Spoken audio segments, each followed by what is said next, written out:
Okay. Hello everyone and good evening. This is the Great Ace Attorney 2 Resolve.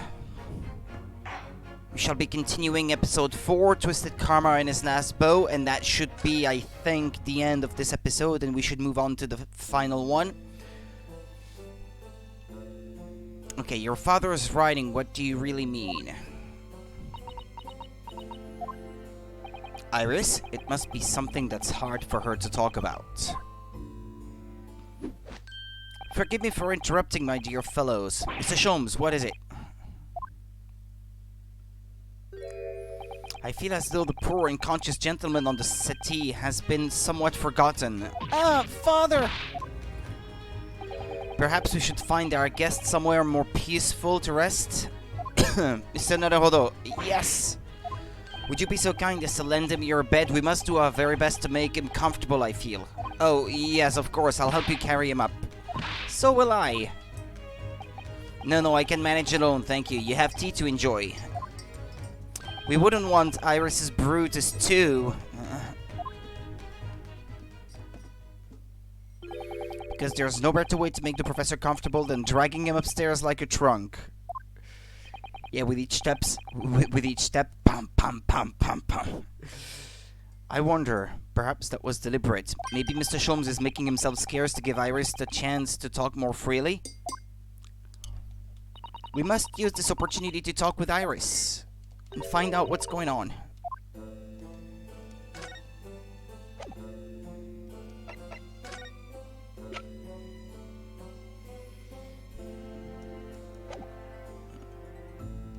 Converse. Your daddy. Would you like to tell us about it, Iris? About your father? I'm sure I told you before, didn't I? That daddy used to be Early's partner. Yes, and that notes... Wait, what? Ah, yeah, no, never mind, yeah. It's the way the sentence started, I did not understand it. Yeah, and we know that notes about all the cases they solved together are kept inside that metal chest. That's right, Hurley told me, you see. He said that Daddy's somewhere far away now, so we can't meet. That's one way of describing it. And then, when I secretly unlocked the chest and read through the papers inside, I started to build up a picture in my head of what Daddy must be like. Well, that's only natural. You're just like any other girl of your age. I read that Daddy was a professor of medical science, so I studied and took my degree too. Well, that's only natural, I suppose. In that respect, you're not quite like any other girl of your age, though. But there was one thing that I could never find out. Daddy's name. Ah, his name wasn't anywhere on any of the notes that he'd made about his work with Early. But then one day... That's what happened, is it? When you saw this autopsy report, you finally managed to work it out. Is that right? Yes, so it was the handwriting in the report that caught her eye.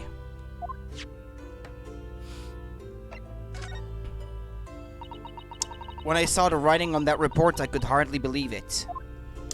I know that handwriting, I thought to myself.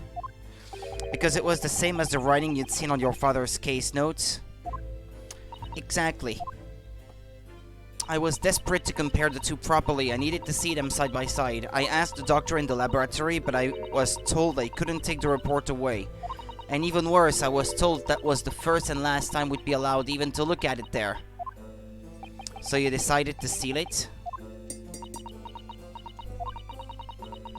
When I compared the autopsy report with the case notes I had here, there was no doubt.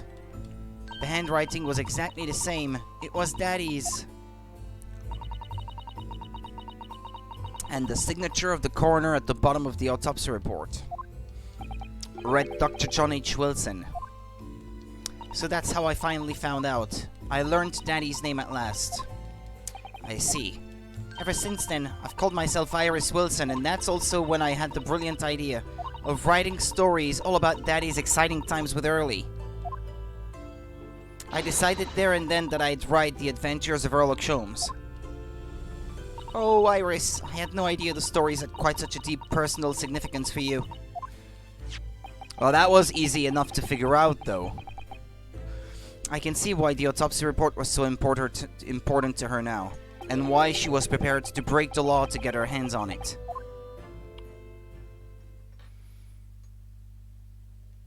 I must apologize, Iris.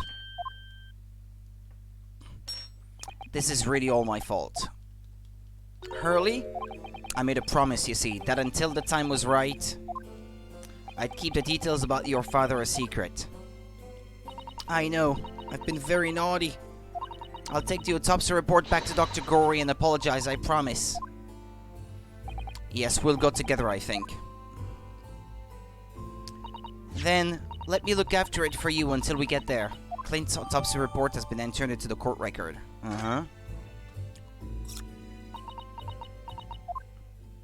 I must go and water my herbs, I think. I'll see you all later. Poor Iris. She must be feeling awful. I know Mr. Sholmes is here for her, but still. Ah! What is it? What? How? What's the meaning of this, Mr. Sholmes? Mr. Sholmes? Oh, dear me. Let me have a look at it first. Yeah, okay, before this is taken away from us. Name Clint Van Zieks, male, age 33, nationality British, time of death 31st May between 9 p.m. and midnight.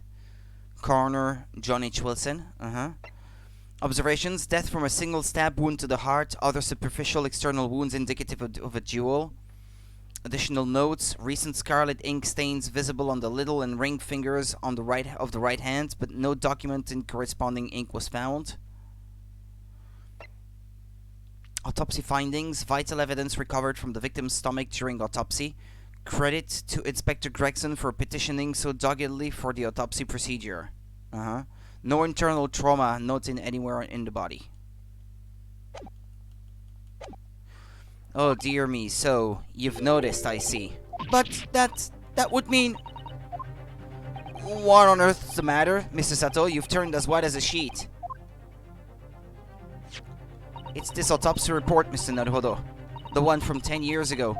The writing isn't Dr. Wilson's at all. Huh? What do you mean? How could you possibly know that? Because I know this writing very well. This writing is my father's. What? Professor Mikotoba's? Indeed, it's true. And now you know. My dear fellows. No, I don't know anything. What on earth does all of this mean, Mr. Sholmes? Because the idea that's slowly forming in my mind is just too extraordinary to believe. Please, you have to explain.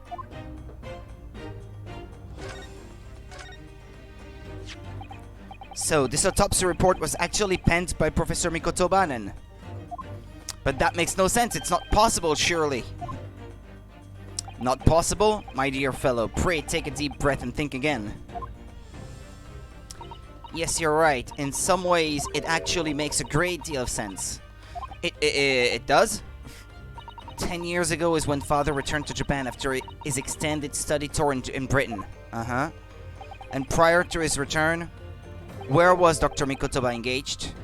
Of course, he was an assistant in Dr. Wilson's laboratory, learning about forensic science. And as an assistant, he would have aided with the dissection work, making detailed notes, which would be assembled into the full autopsy report. Once the work was complete, the head coroner would check the contents and put his signature on the document. In other words, the only writing of Dr. Wilson's in the report would be a signature at the end. I see. So Iris got the wrong end of the stick, you mean? She saw that and assumed the whole report had been written by Dr. John H. Wilson. Which is very understandable, of course.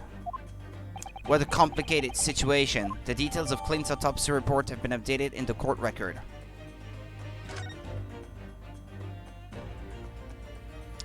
Who was your partner then? Thinking about it, most of what we know about you, Mr. Sholmes, comes from the published stories of your exploits. Yes, The Adventures of Herlock Sholmes, written by Iris. and we really have no way of knowing what's fact and what's fiction. Most troubling for you, my dear fellow, I'm sure. So what about this supposed partner of yours? Did he really exist or not? Ah, you've come straight to the point, I see. And please come straight to the answer. I believe Iris explained it in one of her installments. He was a trusted comrade and the only person I could truly have called a friend. And did this partner of yours truly make a record of all your cases? Are his notes really stored inside that metal chest?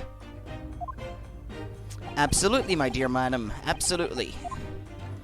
So, where's your partner now? He's sleeping upstairs? We rarely meet. You see, he lives on the other side of the world. But if this autopsy report and the records of all your old cases were penned by the same hand, and if the autopsy report was written, though not signed, by your famous partner, there would be only one logical conclusion. Pray, impress me. Your partner would have to be Eugene Mikotoba. In other words, Mr. Sato's father. Upon my word, Mr. Naruhodo. Yes? You are coming along wonderfully. You have hit upon the method at last. You finally grasped the art of deduction. You mean to say? Allow me to introduce you to my great friend and partner, Mikotoba. Professor Mikotoba! He's awake already? Does this mean that you're the real Dr. Wilson? No, my dear. I'm still my old self, Yuji Mikotoba, your father. Oh, of course. This is obviously too much for Sato-san to take in. I must say, though, how my old friend has attained worldwide celebrity as a great mystery solver is the greatest mystery of all. Yeah, because he's not very good at it. He sucks at it. I still remember the first time we met. Ah, pray remind me. When was it again, Mikotoba? 16 years ago, Sholmes. Ah, yes, quite. 16 years ago. I just arrived from Japan with Seiichiro and Genshin. I was in search of lodgings close to the hospital, some comfortable rooms at a reasonable price, but rents are devilishly high in that particular area. That's right, so I decided I needed someone to share lodgings and the expense, and was fortunate enough to be introduced to Sholmes, who found himself in a similar situation. I was a callow fellow back then, a mere shadow of the great detective you see before you now. I was working at the hospital's chemical laboratory at the time, indulging my curiosities for little gain. And the situation of our cohabitation led to us pursuing cases together, you see. Hard to believe, it was a mere 6 years. We had a great many adventures. But in the last year of Mikotoba's stay in Britain, that most infamous of cases presented itself. The case with which you've become rather familiar yourselves, the professor killings.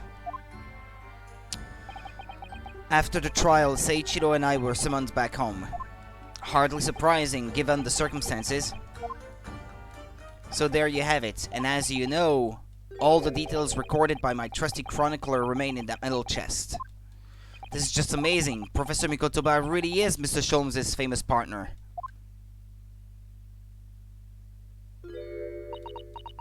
But wait, there's more. Father, goodness my dear, what a cunning look. As your daughter, I'm very proud to learn that you are the great detective's great partner. But nevertheless, there's another mystery that I really must ask you to explain now. You had another child? With another woman? You know very well what it is. The unresolved matter of Iris's father. Ah, of course, I'd almost forgotten about that one.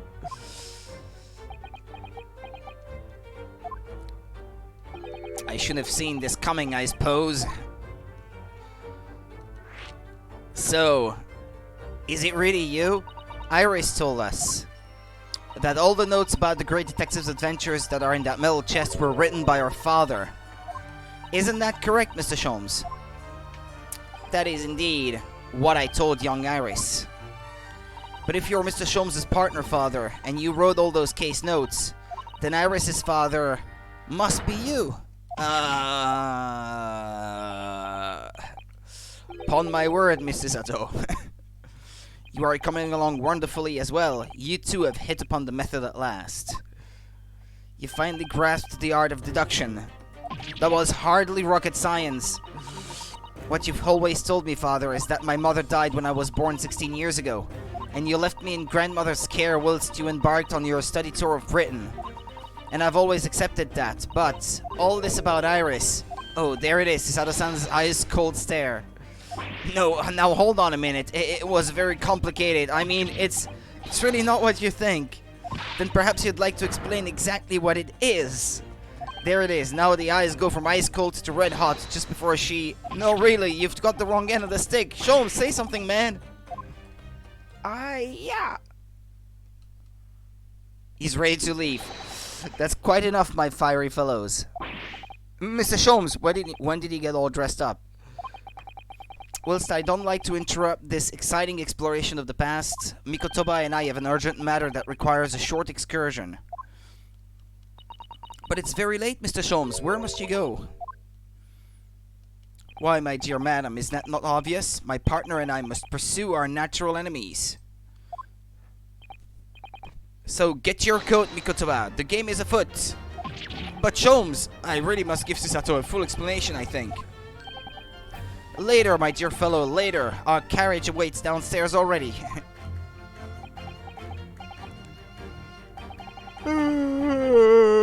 Pardon me. You haven't changed one iota, have you? I mean, really, I visited our home after 10 long years, and when I opened that chest in a fit of nostalgia, I quite inexplicably pass out. And as if that wasn't enough, when I eventually regained consciousness, I'm plunged straight into all this.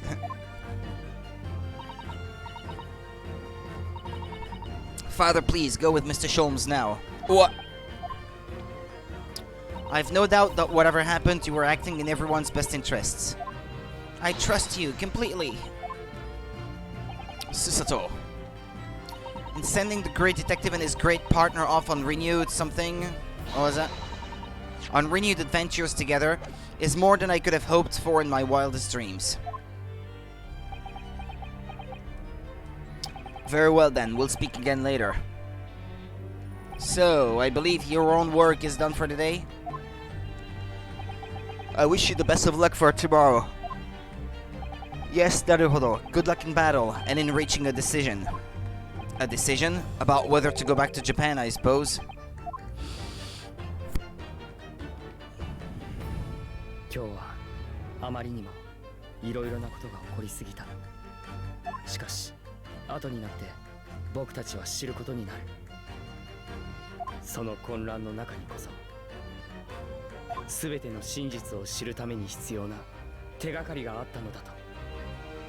そして僕自身が覚悟を決めるためにも、それは必要なことだったのかもしれない。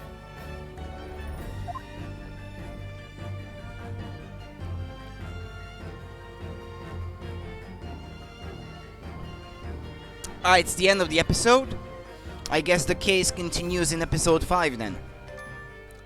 The legendary pair awarded.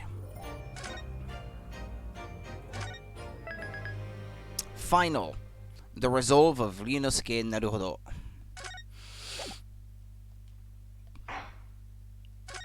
Alright, final episode. Or chapter.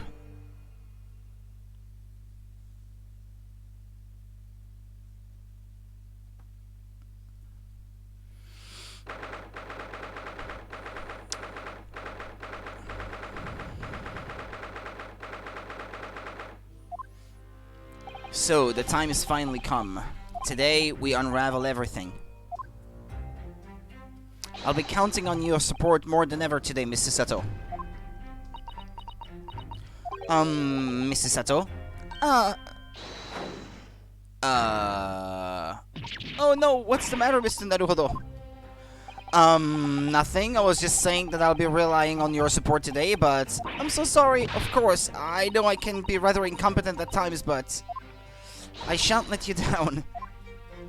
Would you mind helping me to my feet then? Oh dear, I'm really very sorry.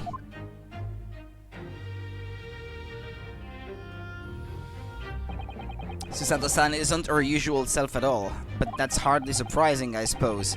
She's just found out that her father is the partner of a world-famous detective, not to mention... good morning, sir. Lord Van Zeeks.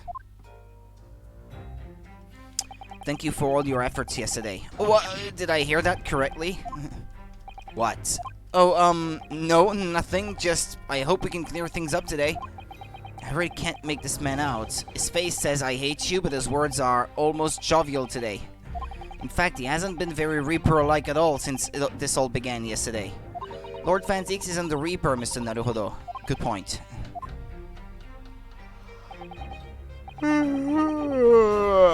The Reaper, I suppose in hindsight. I shouldn't have allowed that misconception to go unchallenged. Huh? It was my tacit acceptance of that pseudonym. My failure to stop the Reaper becoming something more than a mere legend that led to all this. But you're not to blame for that, Lord Van Zeeks. It's only because serious crime in the capital dropped off so sharply when the public started calling you that. That's why you didn't say anything, isn't it? To be frank, I'm not sure that was the sole reason. What do you mean? There was a rumor at the time that the Reaper was really the ghost of my late brother. That having been slain by that evil killer, Clint's relentless spirit returned as some sort of demigod.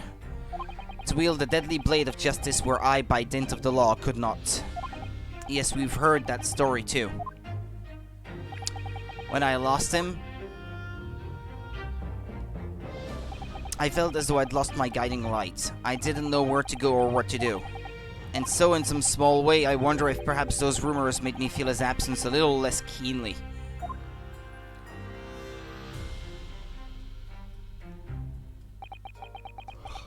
Even if I knew it was just an illusion, just some nonsense conjured up by an over-imaginative public. He was obviously extremely important to you, Lord Clint Van Zeeks. Well, what's important now is uncovering the truth, that's all that matters. I know that you didn't take anyone's life. And I intend to prove that beyond the shadow of a doubt in court today. I never thought I'd say this, but I can see it in your eyes, that burning desire to cut through all the lies and deception. I can't deny it any longer. You are a lawyer of absolute integrity. Thank you. That's the nicest thing you've said. Now tell me, why do I detect the scent of expensive tea leaves in the air? Oh, Iris, when did you get here? Oh. I brought you one of my special blends. Hurley loves it. He says it helps him to clear his head. I thank you. Oh, hee hee. That's surely the first and last time I'll ever see a sight like this. You seem different today, Iris. Oh, sort of subdued, I suppose. I am not. What happened yesterday is obviously still playing on her mind a lot. She's clearly very troubled about having stolen that autopsy report from Dr. Scythe's laboratory. Alright then, good luck to you both. I have to make a move now. Oh, you're not staying? I thought you'd want to watch these proceedings. It's a closed trial, Naruhodo. She's not allowed. She's not part of the judiciary. Well, I'd like to cheer you on, obviously. But I've got lots to get ready. Get ready? For what? Oh, yes. Would you take this? Isn't that one of the little felt dolls that's usually dangling from your knapsack? Yes, it's a lucky charm. A little Hurley that I made once. A Hurley? It looks more like a Hairley to me. If for some reason you completely run out of options in the trial today, then just pull this little Hurley's ears as hard as you possibly can. What? Pull his ears? That's right, it's a way to bring good luck. I think you might need it.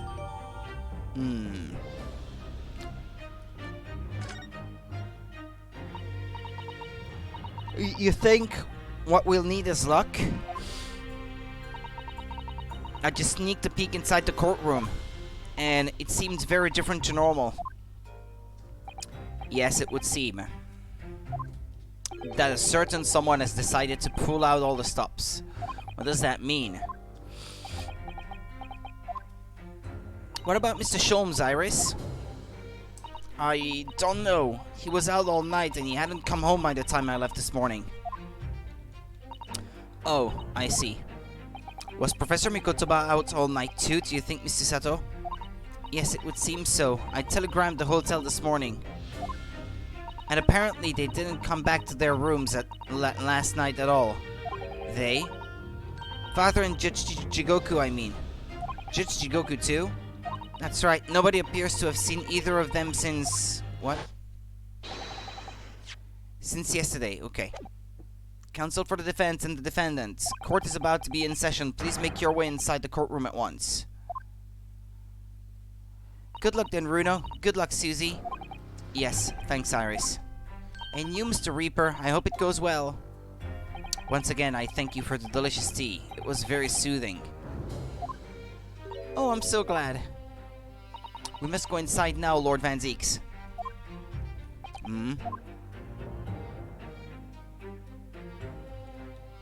Lord Van Zieks has always been the formidable prosecutor I had to lock horns with in court. But not today. Today, I battle with another in pursuit of the truth. My best friend Kazuma Asogi, who I trust more than anyone else in the world. Now I understand what it was that drew me here to Britain all those months ago.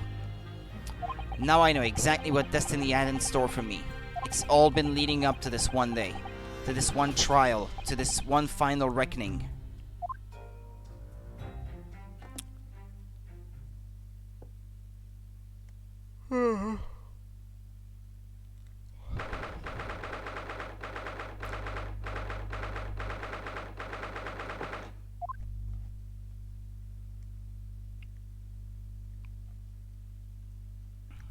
It feels even more oppressive here than it did yesterday.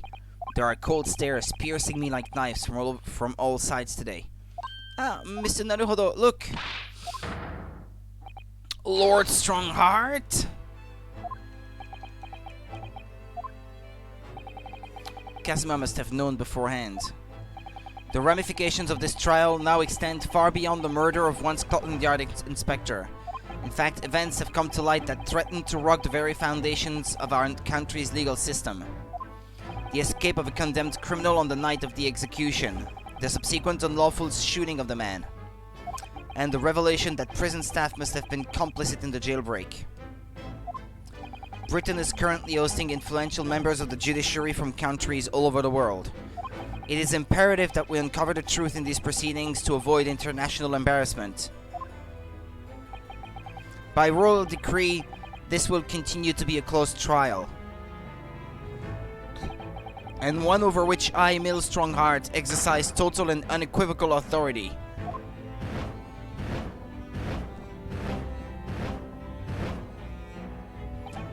The six jurors' flames just, as was the case in yesterday's proceedings, those here were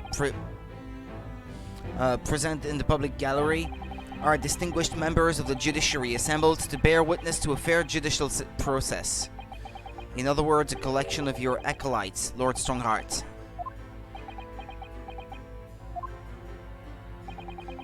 On a personal note, I find this most distressing, Lord Van Zieks. You were a prosecutor of exceptional talent, much like your brother Clint, in fact. In the name of Her Majesty the Queen, I hereby declare this court to be in session for the trial of Barak Van Zieks, who officially stands accused of murder. Counsels for the prosecution and defense, are you in full readiness to proceed? The defense is ready, my lord, as is the prosecution. Yesterday's proceedings brought to light a shocking and disturbing fact. There was a side to the victim, Inspector Tobias Gregson, that was unknown to his superiors at Scotland Yard. Yes, he was carrying out operations in secret which Scotland Yard knew nothing about. And in those clandestine operations, he had an accomplice, Mr. Daily Vigil, who would be given the inspector's identification and present himself around the capital in order to establish credible alibis for Gregson. In that way, Gregson appeared to be carrying out his regular Scotland Yard work when in fact he wasn't. At the end of yesterday's session, Mr. Vigil, who had been suffering from amnesia, regained his memory. It would appear he buried his memories of the time deep inside himself and as a means of self-preservation. Because whilst he was engaged as his chief warder at Berkeley Prison, he abetted the convict's escape. Okay. Mr. Vigil is currently recuperating at St. Sinners. He's recovered enough to give a signed statement about his movements on the day prior to the incident. He's formally admitted to posing as Gregson whilst investigating the Red-Headed League. Which brings us to the crucial issue of the victim's time of death. The defense yesterday proposed a suggestion that the victim may have been killed one day earlier. This was based largely on the discovery that the victim's pocket watch had not been wound. The prosecution has something to report on that subject, my lord. Really? Go ahead, Prosecutor Asogi. I met once again with the coroner yesterday to discuss the issue. She confirmed that the defense's suggestion could not be ruled out.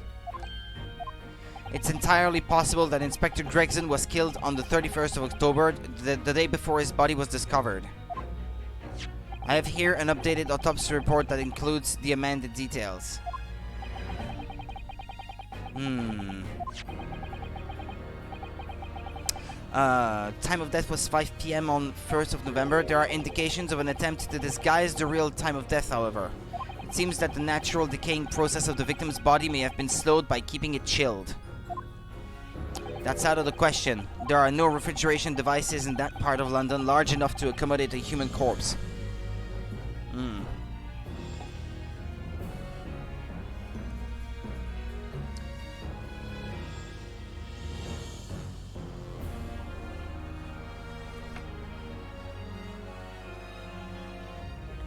Okay. My lord, this is more than just conjecture.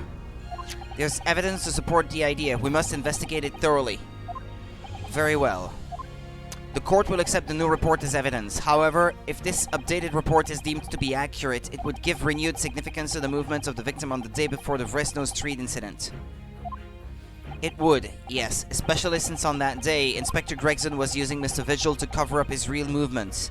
It's conceivable that he was killed in the course of his secret activities. Do I sense that the prosecution has some information regarding those activities? Scotland Yard put an enormous effort into investigating that precise matter yesterday. I think we should begin by presenting the results of that investigation work. So the prosecution calls its first witness now.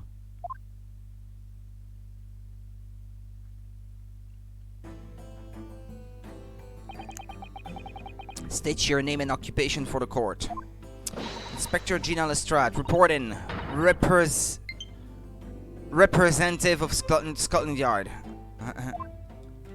A self-conferred rank, but never mind. Gina, again? What's your problem, Odo? What's with that Gina again look, eh? The boss meant the world to me. He done more for me than anyone else ever did. Oh, Inspector Gregson, you mean? He got me out the back slums of the East End and took me under his wing. Taught me that life can have a purpose. So that's why I'm the best person to be standing here speaking for him. Oh, Gina. Right, all out of the goodness of Gregson's heart. Not at all that he had his arm twisted by Mr. Sholmes, no. What's relevant to these proceedings is that the outcome of Scotland Yard's investigations yesterday has revealed that the victim was carrying out some assignments the police knew nothing about. Very troubling. That face, Lord Strongheart knew. So, Inspector, let's hear exactly what it says in that report. Coming right up, sir. Oh. All Yard detectives are supposed to follow orders and investigate what they're told. But the little search of the boss's office turned up a notebook that had a load of secret meetings in it. According to that, the boss was looking into some smuggled goods dealings that day. Looks like it was a big job and all, but the coppers weren't onto it yet. What matters most is there's witnesses what saw the Ripper at the place too.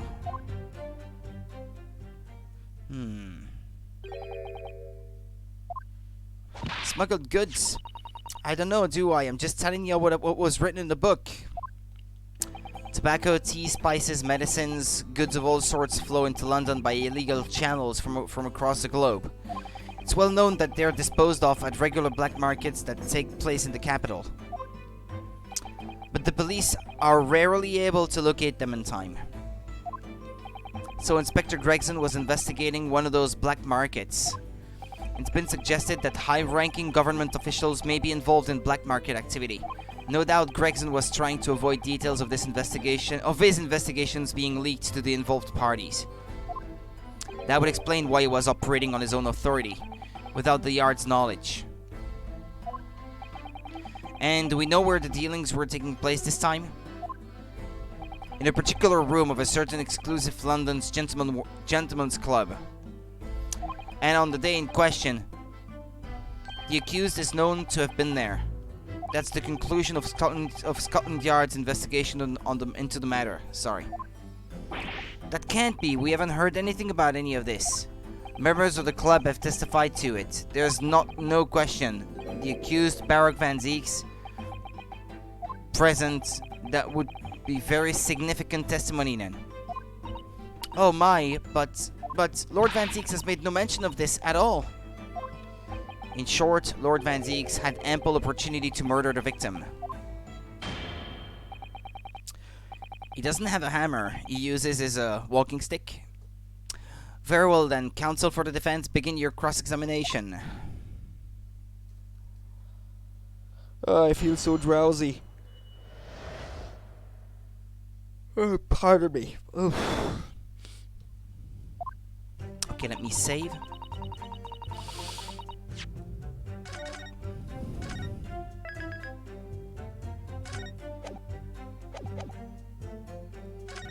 Go back.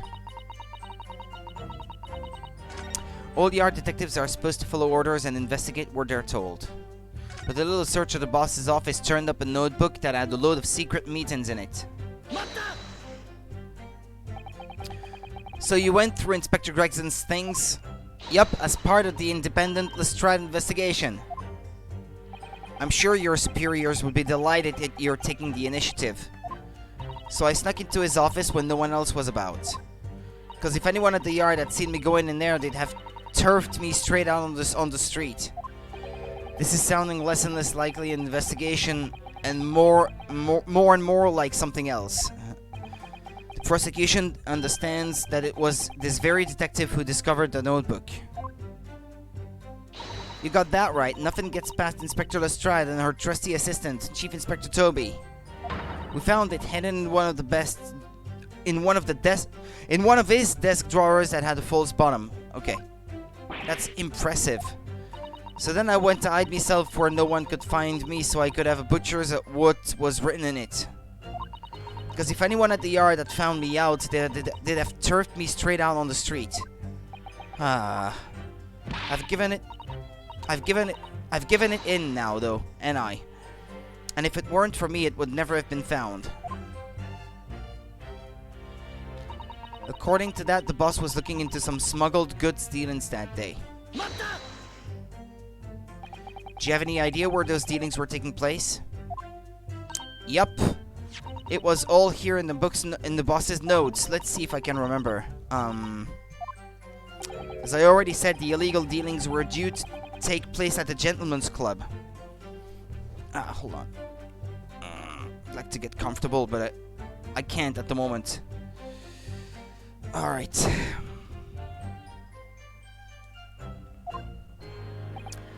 Yes, I remember, but I was hoping to find out the name of the club. That won't be necessary. What? It's conceivable that the club might be used again by the smugglers in the future. Therefore, the prosecution has been asked not to reveal the name in these proceedings. I don't know what all the fuss is about. It's right here. All I gotta do is read it out. And I could too. I got this reading game buttoned up now. Can't I show you what I can do? Go on. What's the harm? The judge hasn't signaled his objection yet. I could try to find out. What should I do?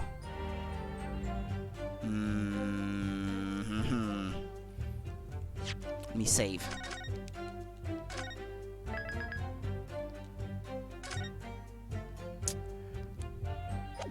Let's insist.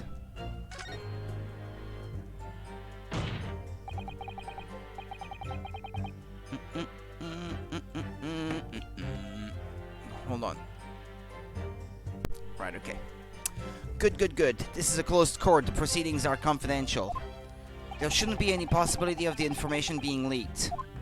As I explained, there is some possibility of politicians being involved in this affair.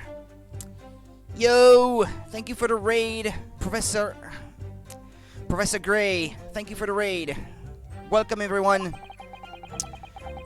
The prosecution is rightfully exercising caution, I imagine. Also, hi, Society Guy Chavanel. Welcome, people. Or is it an L? No, Chavanel. No, sorry. I read that wrong. Hello, Professor. No, my lord. The prosecution has no objection. Still keeping Hubert out of jail? Yeah, still trying. They actually devote 2 chapters of the game to this one case this time. This is the final chapter of the game, actually. No, you read that right. Go back. Aye, okay. Aye, okay, yeah, it is indeed, aye. Okay, yeah, sorry. No, my lord, the prosecution has no objection. Chasma? There's no question that Inspector Gregson was looking into these black market dealings, however.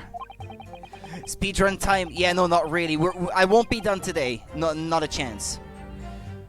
It's probably gonna last 1 or maybe even 2 streams beyond this one, I think, for this one case.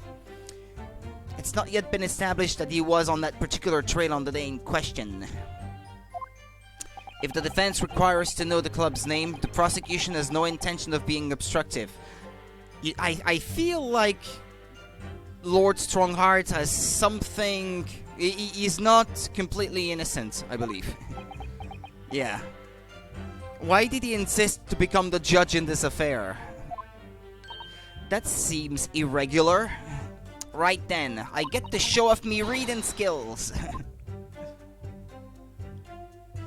Apparently, the smuggled goods deal was gonna happen at a gentleman's club called the Grouse.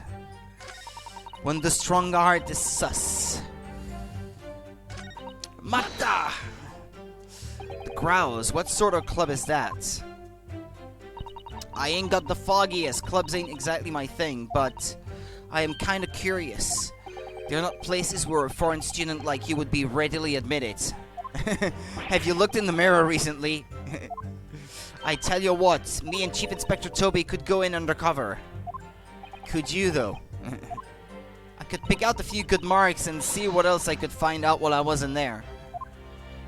I really don't think you should go picking out anything. Anyway, that's where these black market dealings were going to take place, is it? Yeah, it's gotta be. That's what the lower-ranking detectives at the yard reckon. Says the even lower-ranking detective. Yeah, trainee. Looks like it was a big job and all, but the coppers weren't onto it yet. So how had Inspector Gregson come to find out about it in that case? That's the question, ain't it? But I'm just an apprentice, so... And why didn't he inform Scotland Yard of his findings? Yeah, that's what I was asking myself, cause, you know, I'm just an apprentice. When it suits you, yes. Anyway, the point is, something went on at that club, no question. You can't say that for certain, though, surely. What matters most is there's witnesses what saw the Reaper at the place, too. Lord Van Zeeks was at the club? He was. Detectives who visited the club yesterday to make inquiries have confirmed it. Several members report having seen the accused being admitted to the room in question as a guest. Looks like there is no disputing that he was there then. Well, we know that Lord Van Zeeks was investigating Inspector Gregson, don't we? Perhaps he'd already discovered the Inspector's secret notebook, which led him to the club, you mean? Maybe. Presumably then, there are also high witnesses who can testify that Gregson was there? None have been identified at this time, no. So the all-important victim wasn't seen at this mysterious club. Oi, why ain't you asking Inspector Lestrade here, eh? I've pressed everything. I don't see anything odd so far. So that's all I've got to work with. Gina's not holding back with that ice-cold stare of hers, is she? I really don't know what to make of all this. Lord Van Zieks told us that he was investigating Inspector Gregson, but he never once mentioned that he met the inspector the day before the incident. You don't think Lord Van Zieks could have been lying to us, do you? That's not the only way to explain this. Oh?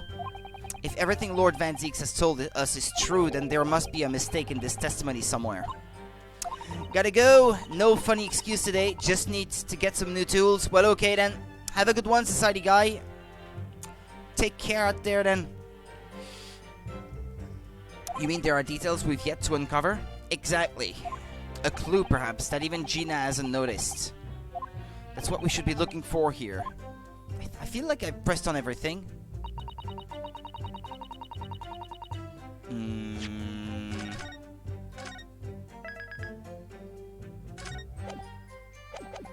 Have I pressed here already? So you follow orders, do you, Gina? Nah, not me. I'm above all that, see. You as well? Yeah, it's almost 2 a.m. for you or something like that, I think you said last time. Yeah, thank you, Professor, for the host. Or the raid, I should say. Much appreciated. Take care of yourself. The boss always had special orders for me.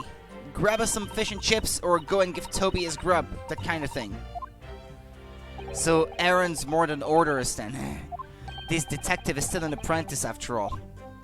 Yeah, well, this apprentice ain't one to sit around and wait to be told what to do, even by the boss.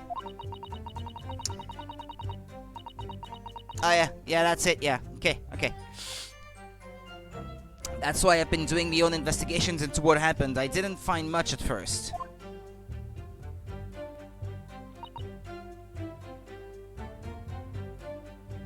Well, now I feel like I've pressed everything.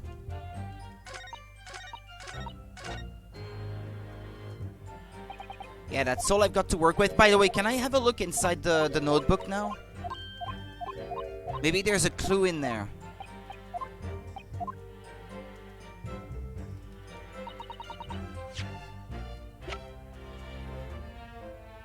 Oh yeah, by the way. What was it about pulling the ears of this little doll, she said. What a charming little rabbity version of Mr. Sholmes. Do you suppose this is how Iris sees him? Are you alright, Mr. Naruto? Your eyes are veritably boring into the poor doll's ears. Oh, sorry, I was just wondering. What do you suppose would happen if I were to tug its ears with all my might right now? I'm sure that we'll find out when the time is right. To become a proper gentleman, you really must learn stoic patience. But I want to know.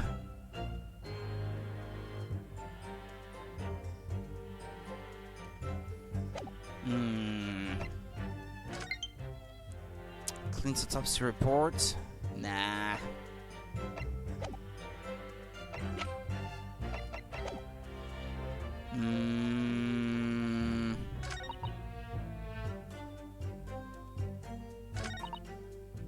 Yeah, the growls.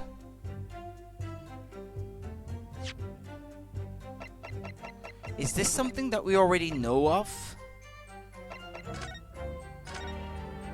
There are details of a whole raft of cases dating back years on here, aren't there? This paper from 10 years ago is browning with age, look. Out of interest, the most recent thing appears to be this newspaper cutting here. Oh, it's the same Red-Headed League advertisement that Mr. Sholmes had picked out. And do you remember? There was a red hair piece at the scene too. Was Inspector Gregson an exponent of the Red-Headed League then?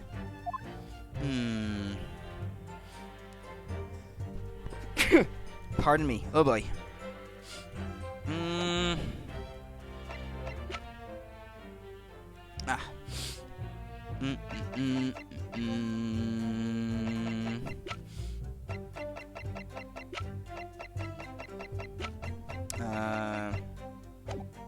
Okay, hold on, cuz. Oh boy.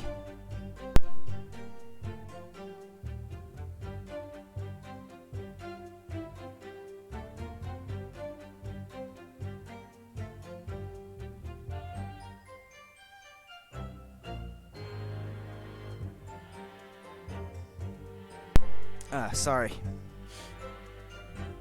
I'm at a bit of a loss. I don't know what to do.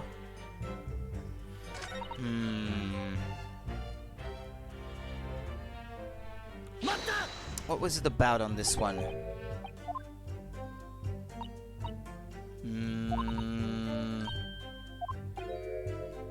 Yeah, it's a club.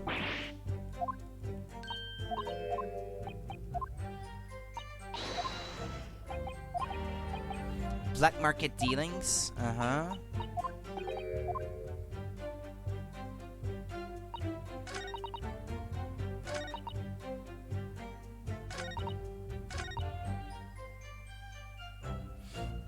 Have I pressed on this one already? I feel like I've pressed on everything already, but...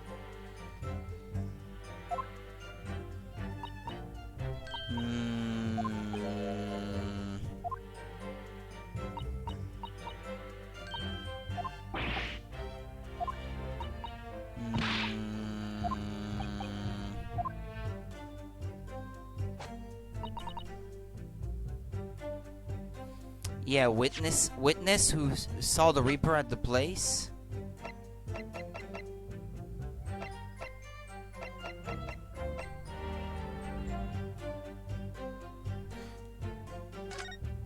Yeah, it was supposed to be gone to France. No, maybe I have to present this somewhere. I'm a bit stuck, so I need a hint.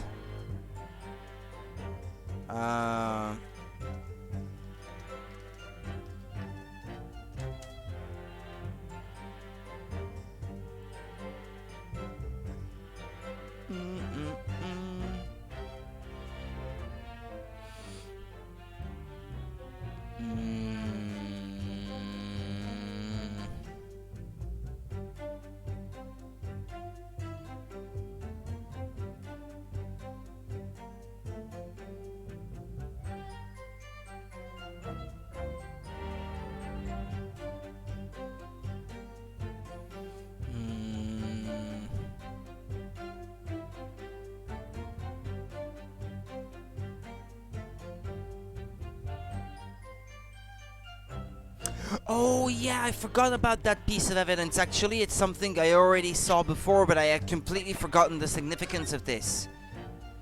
No, hold on.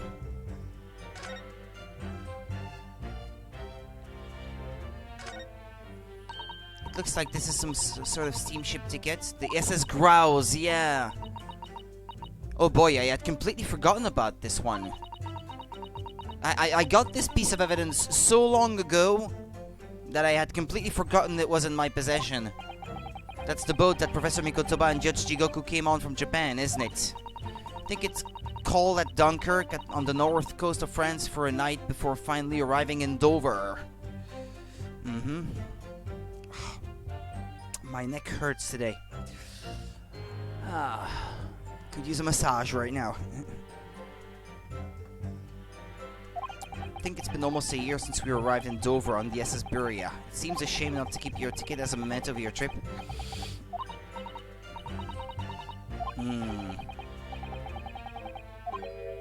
Oh well, how strange. Where could it have gone?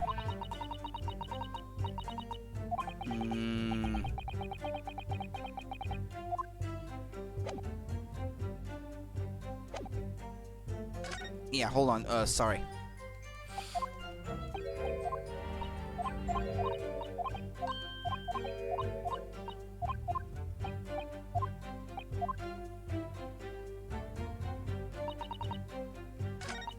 Okay, let's see if... It's not a gentleman club, it's the name of a boat.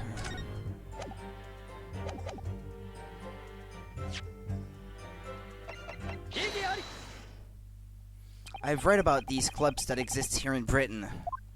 As I understand it, they're places where well-to-do gentlemen socialize with friends and colleagues. Don't imagine for a second that a foreign student like you would be admitted. Seriously, is your mirror cracked or something? Do we know for sure that the contraband dealings were definitely happening at a club called the Grouse? The police are currently looking for evidence, but haven't found anything definitive yet. And I'm sorry to say that they probably won't. What do you mean by that? I mean that the place Inspector Gregson was secretly going to visit on the 31st of October may not have been a gentleman's club at all. You're showing a very irreverent attitude towards our country's police force there, Counsel. If it wasn't a gentleman's club, then what was it? I propose that it was a steamship. Yeah, there we go. You think it's a ship?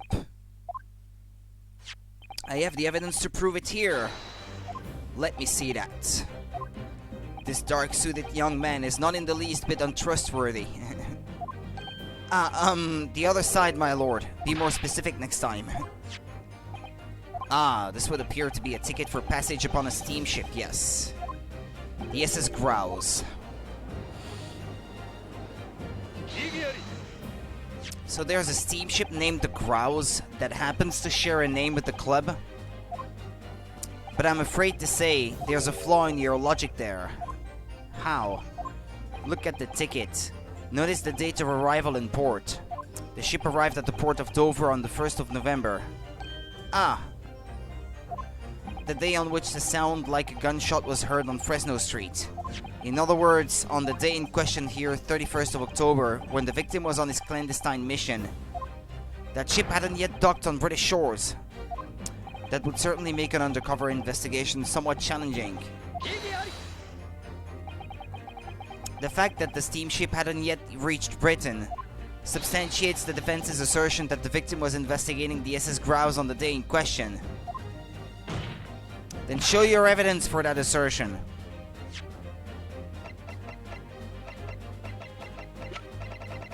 This?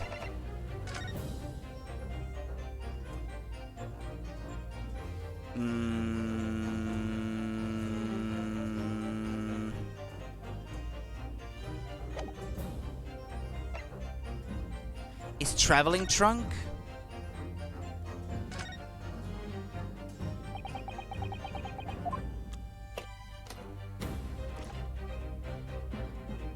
That's the passport, isn't it? Yeah, it was a passport, yeah. That I already have as a separate piece of evidence in my court record.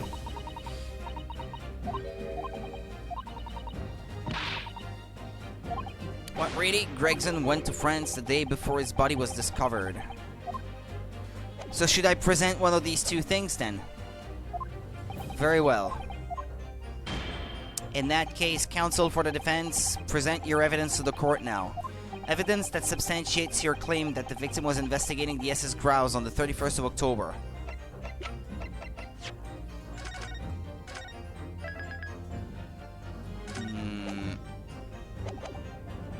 This one? It's proven by this evidence here. No, it's gonna be the passport itself. Yes, this evidence proves it, I think. No. No, it doesn't. The proof is in the pudding.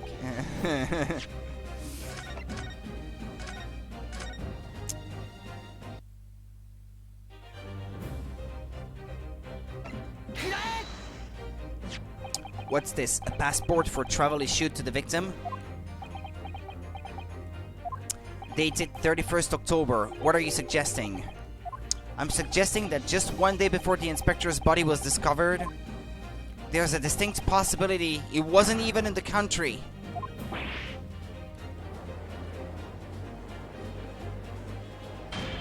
Hoarder! Hoarder!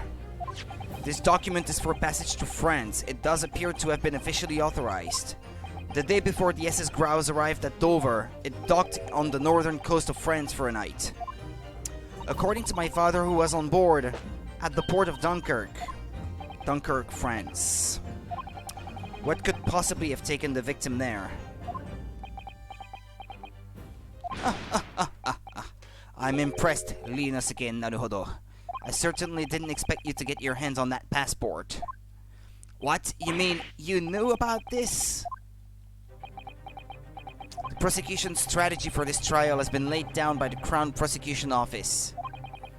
On the day before the incident, the victim was investigating contraband dealings at a London club. That's the outcome of Scotland Yard's investigations and the line the prosecution has been asked to follow. But personally, I don't agree. I think the prosecutor's office is trying to hide something. He couldn't care less about orders. He just wants to expose how pathetic and incompetent the British legal system is. That's for revenge, for the death of his father. So, that's just perfect. Absolutely perfect.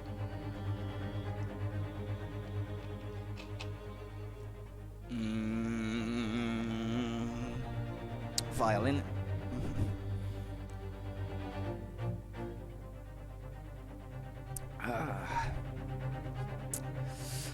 What? And now that you've expertly disproven their assertion, I intend to reveal what I believe that's something to be. What are you playing at, Prosecutor Asogi? A courtroom is a forum for the truth, my lord. Which is why it's my duty to present all the facts without exception. Let me guess. This was your intention from the outset, wasn't it? The reason Inspector Gregson secretly made his way to the steamship docked in France on the day in question was to carry out a mission for the Reaper. The Reaper?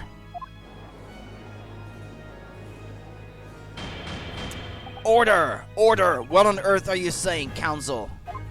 The prosecution made an assertion in court yesterday. Inspector Gregson was investigating the identity of the Reaper. When he discovered the location of the man's secret hideout, he was killed. As I'm sure everyone can imagine, by the Reaper's hand. But in reality, the truth is the opposite of that. What? Inspector Gregson wasn't investigating the Reaper at all. He was, in fact, acting for the Reaper. So you're saying the mission he was undertaking was, obviously, an assassination. Barak Van Zieks never carried out any of the actual killings. Whenever the Reaper's victims lost their lives, he always had a cast iron alibi. Which tells us that he must have had an accomplice. And you claim that was Inspector Gregson? What the hell do you think you're saying, eh? My boss would never have done nothing like that. And yet, when you consider all the facts, it all makes perfect sense. No, it can't be. We also arrived at the same conclusion, didn't we? That Inspector Gregson was operating as the Reaper. Even so, there's no way that the person giving him his orders was Lord Van Zieks. No, the true Reaper is somebody else. Barak Van Zieks is not the Reaper. A predictable response from someone who's advocating for the man. And even if it's true that Gregson was operating as an agent of the Reaper, the suggestion that he went aboard the SS Grouse on an assassination mission doesn't follow at all. Oh, you have some solid reason for doubting the assertion, do you, counsel? I'm gonna plug in my controller because it's been warning me that it's low on battery a few times already. I fear it may not have juice anymore in a few minutes.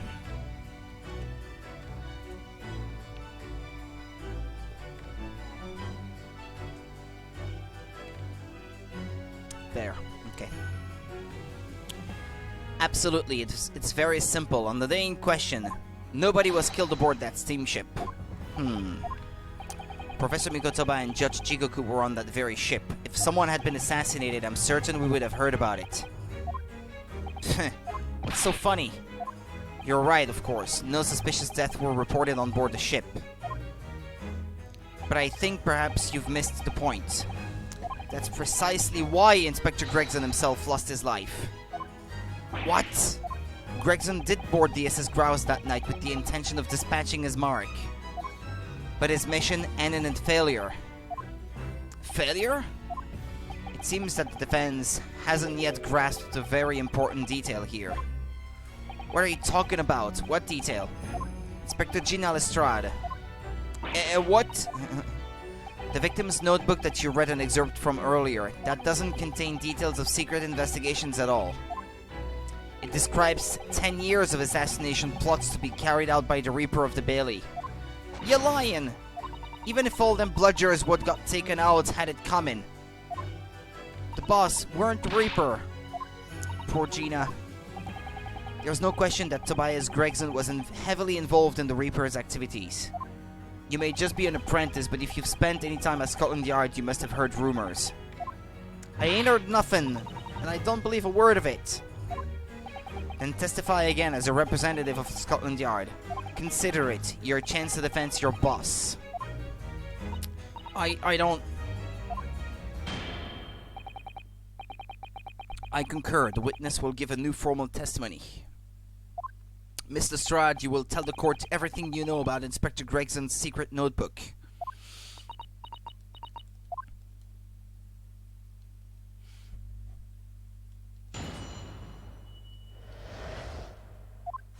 Yeah, this notebook does have a load of stuff about what the Reaper got up to these past 10 years. Names of victims, dates and places and stuff, and the last entry in there was 31st of October. It said grouse for the place on that date and then the name of the mark. There was a note about him being a criminal who got away from the Reaper in court 10 years ago or something.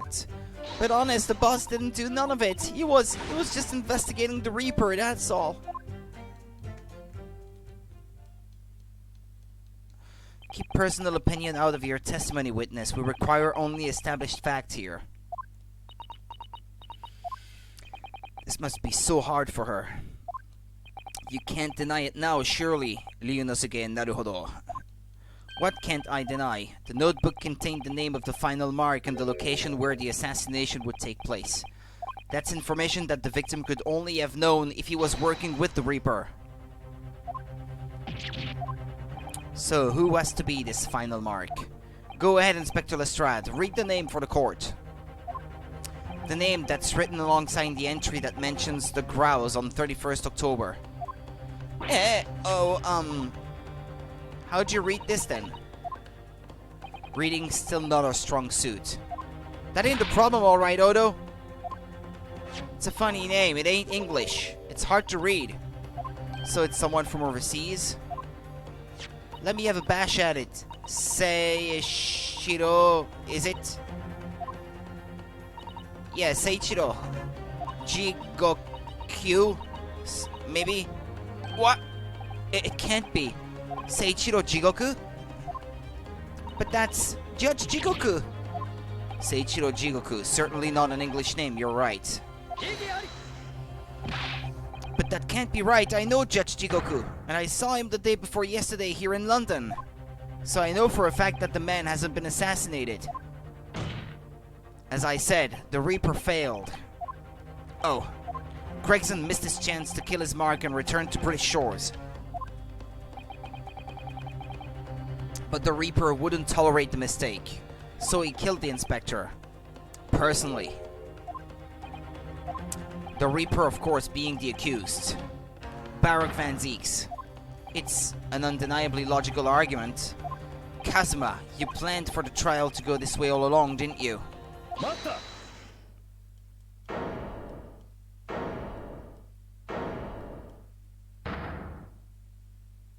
Pardon the discourtesy. Pray forgive the discourtesy of filling my hallowed chalice whilst I stand accused of murder. Lord Van Zieks, the accused has no right to speak uninvited in court. You will return to the dock. I say nothing of whether or not I'm the Reaper. That's the task of this court to decide. But there is one thing I can say unequivocally. That girl is no detective. Eh? What? Nah, that's right, I ain't. I'm an inspector. Repeating rumors heard around the yard, reading entries from a notebook of unconfirmed origin. That's not testimony, it's practically a script. No doubt the rest of this trial will go exactly as you've clearly planned. Your hatred of me is understandable. In your mind, I'm sure I am the Reaper. Who sent your father to the gallows all those years ago? But you're in danger of becoming a far more sinister Reaper yourself, by attempting to have me condemned with this feeble excuse for testimony. What did you say? Mr. Naruhodo, this is our chance. My lord, the defense requests that the defendant be allowed to speak. He may be privy to important information relating to the testimony just given by the witness. Very well. I'll make an exception and grant a request. The defendant may remain in the witness stand for the cross-examination. Then allow me to toast the court's impartiality. Don't raise your glass in my direction, sir. Counsel for the defense, begin the cross-examination immediately. At once, my lord.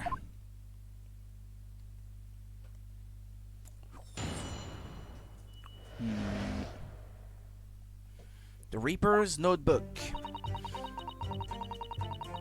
Yes, this notebook does have a load of stuff about what the Reaper got up to these past 10 years.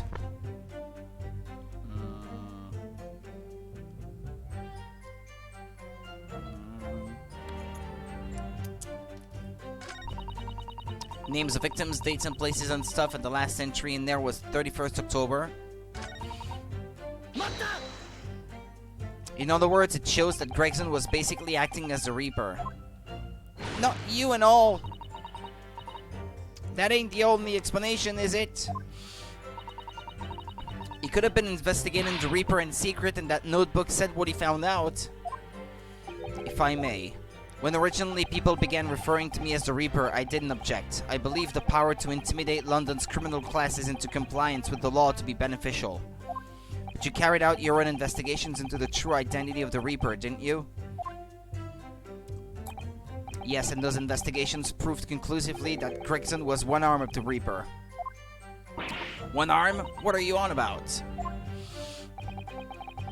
The Reaper's victims were all extremely shrewd criminals at the top of their game. There's simply no way one person could have taken them on alone. The Reaper is an organization. With you at its head, I had spies at the yard, keeping me abreast of Gregson's movements, letting me know when he was elsewhere.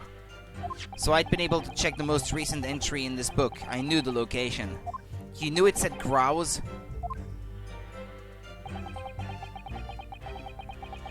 Believing it to be a reference to the Gentleman's Club, I went there on the day in question to investigate, alone. So that explains why several members of the club claimed to have seen you there. But of course, the inspector was not there. Because at the time, he was making his way to the steamship docked on the northern coast of France. As shown by the passport found in the victim's metal trunk. Yeah, okay, that clarifies this aspect of things. Since they said before there were witnesses and all that. Very well then, back to your testimony about the contents of this notebook. Fine. Something wrong, Mr. Naruhodo. You seemed a little shocked by something a moment ago. Oh, no, it's alright. I'm overthinking this, aren't I?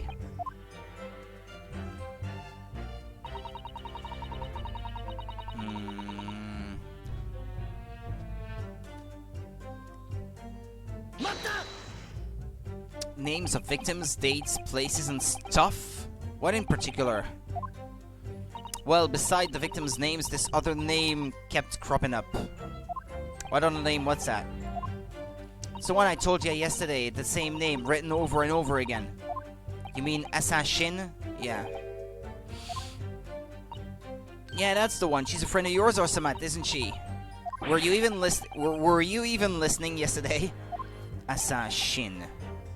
The assassin? What? Like a killer, you mean?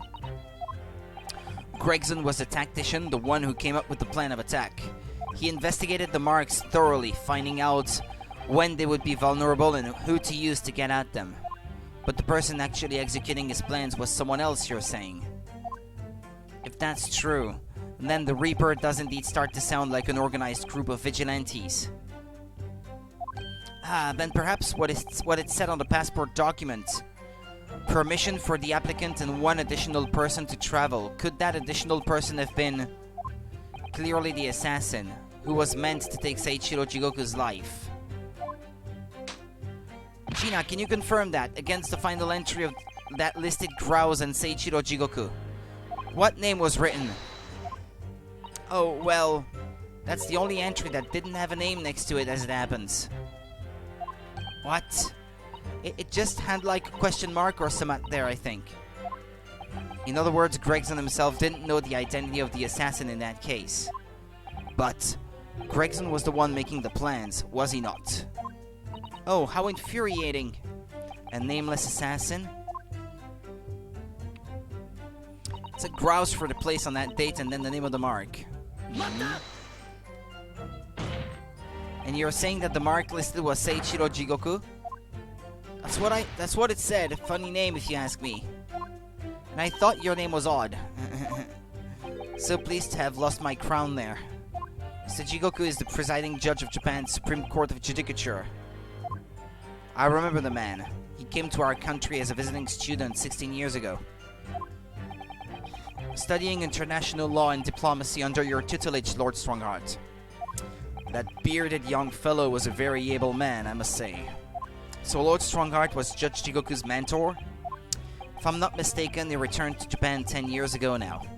10 years ago, after that fateful case. Precisely. In the aftermath of the Professor case, his repatriation was organized immediately. It's a mystery why such a man would be listed in the inspector's notebook. I didn't think it was possible, but the mood in here has got even worse now. Maybe I'll just keep talking. There was a note about him being a criminal what got away from the Reaper in court 10 years ago or something. Okay, hold on. Yeah, okay, we've already pressed on the first three. What do you mean a criminal? Judge Jigoku is no criminal. Well, don't ask me, I don't know nothing about it. Oh, do you remember what Father told us? That Judge Jigoku did once appear in court here in Britain? It was related to the Professor case, I'm sure. Yes, of course, you're right. Seiichiro was trying to mitigate Genshin's guilt, so he took to the stand to testify, but he got a little carried away and, actually managed to break the witness stand. He also said some contemptuous words about the British Empire, for which he was charged.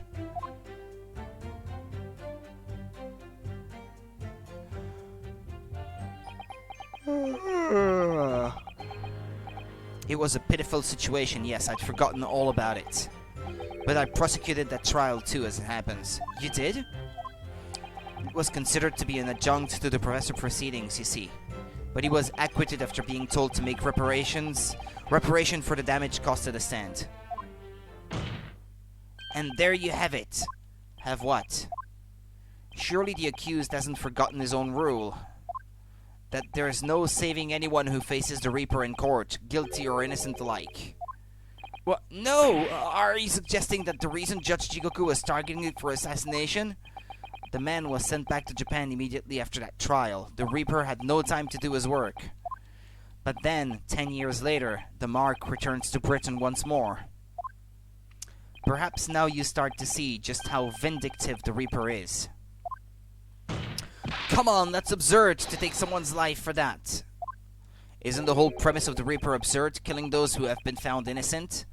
Clearly the rules by which the man operates are beyond the sane person's comprehension. But Gina is not dead. Yeah, right, I've had just about enough of this. Gina? All this nonsense about the boss planning to kill people. It's cobblers. Come on, Odo. Yes? Why ain't you saying nothing? Why? Why ain't you yelling out objection or something? What? You gotta find a flaw, you do usually. I was still poking around and trying to find one, Gina. Someone's lying here, no question. You gotta work out who it is. Please, for the boss.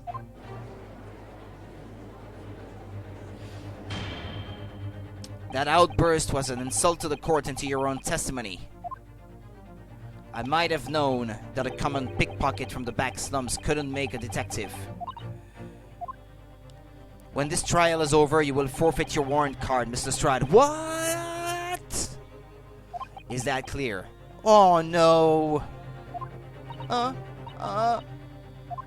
I've had it with the lot of ya. It's lies every bleeding place you look in this world, innit? Well, I've had enough. Gina. So have I, after that little speech of Gina's. I've made up my mind. To do what, Mr. Naruhodo? To go back to Japan?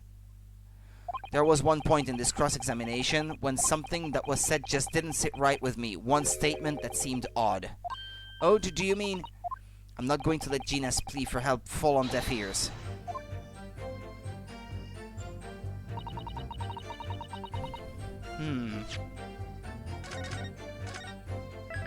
Which one? Which one would that be?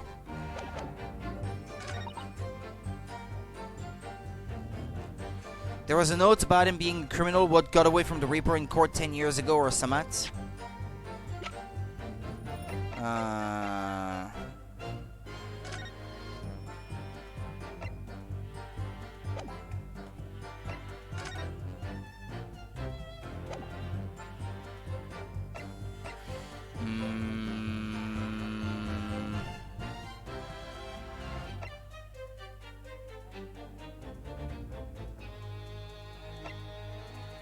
I'm looking, Gina, I'm looking.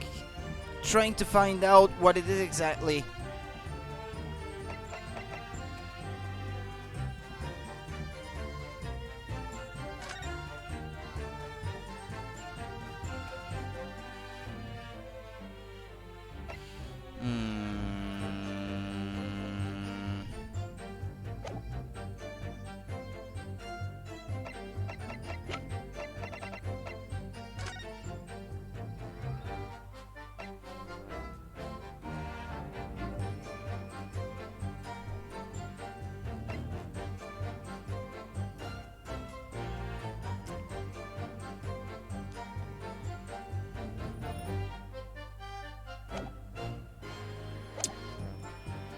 It said browse for the place on that date and then the name of the mark. Names of victims, dates, places and stuff.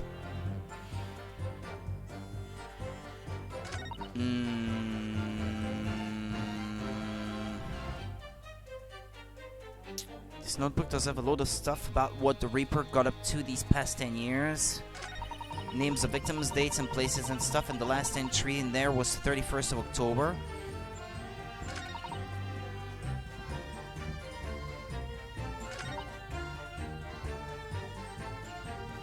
A criminal what got away from the Reaper in court 10 years ago or something.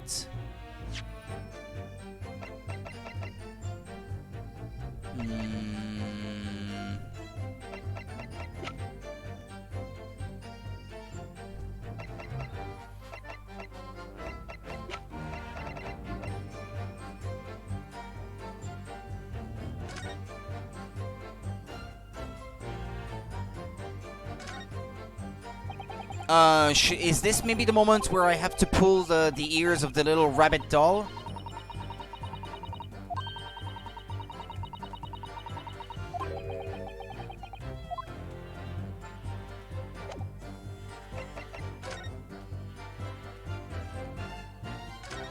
Okay, is this the right moment?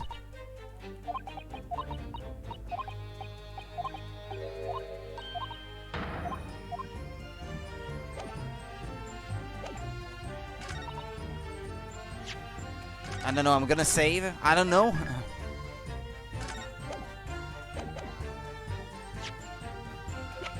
No. Or should I press on the last one, by the way? Because I haven't yet. That may bring something to light.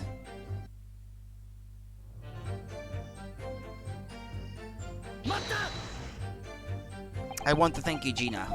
You helped me find my resolve.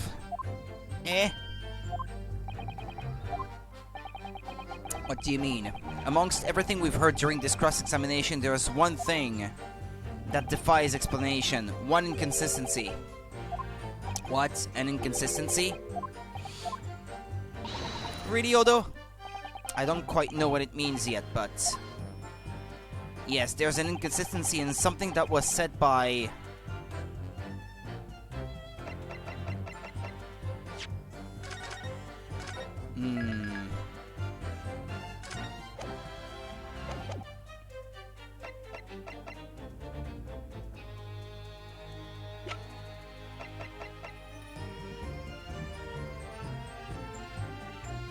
This guy? By you, Kazuma Asogi. just a hunch here, because I'm not actually sure what he refers to. Is this some attempt at filibustering, counsel? Prosecutor Asogi has given no testimony. What are you suggesting I said that was inconsistent? You let something slip that you shouldn't have. When I present a relevant piece of evidence, I imagine you'll realize what you've done. What is it? I don't know. I don't even know. Very well then, counsel, go ahead. What evidence reveals this alleged inconsistency in something Prosecutor Asogi said?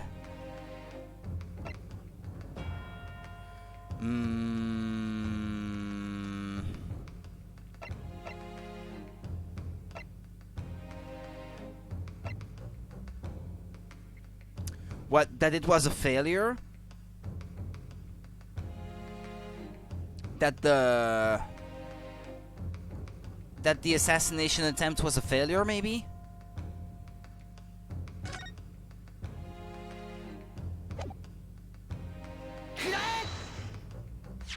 This is a trunk that belongs to Inspector Gregson. A metal construction, is it? It's certainly very heavy. What's this? Yeah, there was blood on it. A blood stain? And a relatively fresh one, too. What? You mean that in Greece from all the boss's fish and chips? Fresh blood on the inspector's trunk. That suggests that the victim was traveling with that luggage when he was killed.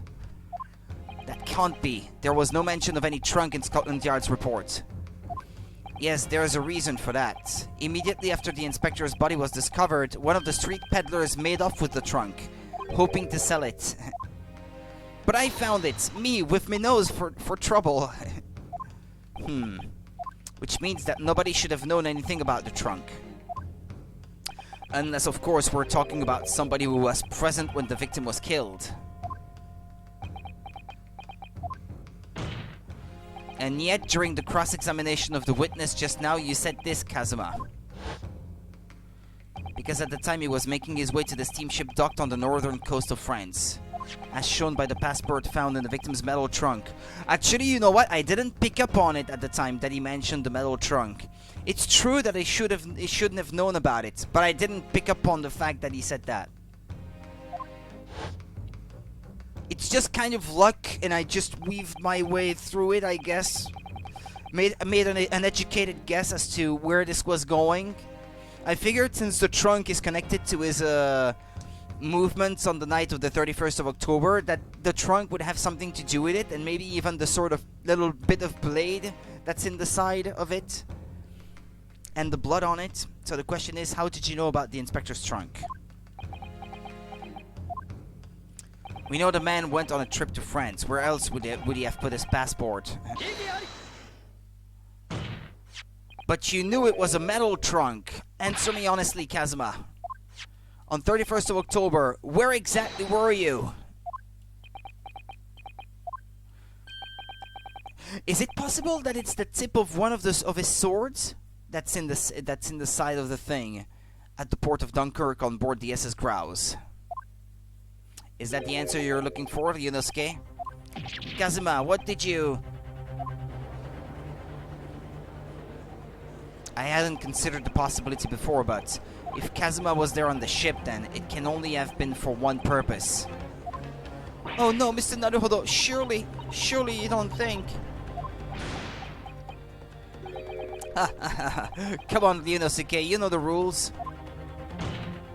The only thing that really talks in the courtroom is evidence. Yeah, hard evidence. As I understand it, Inspector Gregson always took that case with him when he traveled. So as it stands, you've proved nothing. Kazuma, are you challenging me to prove it beyond all reasonable doubt? Show us the tip of your swords. I bet there's the tip missing on one of the two. That you were there that day in the same place as the inspector.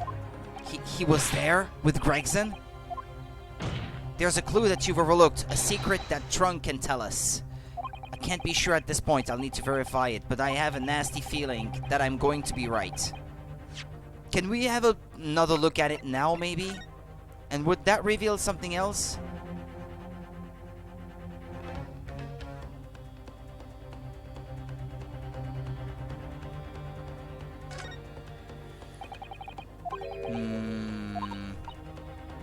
For a metal chest like this to have been so badly damaged. It went through the metal, he said?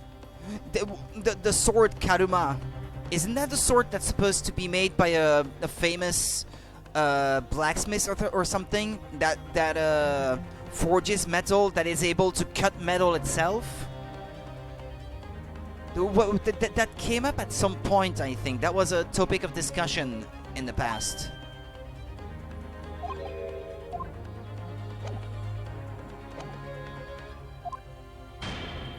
The accusation being made is deeply disturbing, but nevertheless, we must test it. The defense will identify for the court where in the trunk this alleged clue is to be found. I feel pretty sure that it has to be this. This is your proof? What do you say to that, Prosecutor Asogi? Personally, I think tying the defense counsel to the inspector's trunk and tossing it into the sea would be more helpful. Well, that was a mistake? At least that way London's courtrooms will be safe. Maybe I have to open it and to show the bit itself. Yeah, I'm wrong. Okay, yeah, because I showed the gash, and it's not the gash that I have to show, probably. No? Yeah, okay, let me try that again, then. I was hoping never to let that happen, funnily enough. Letting myself drown.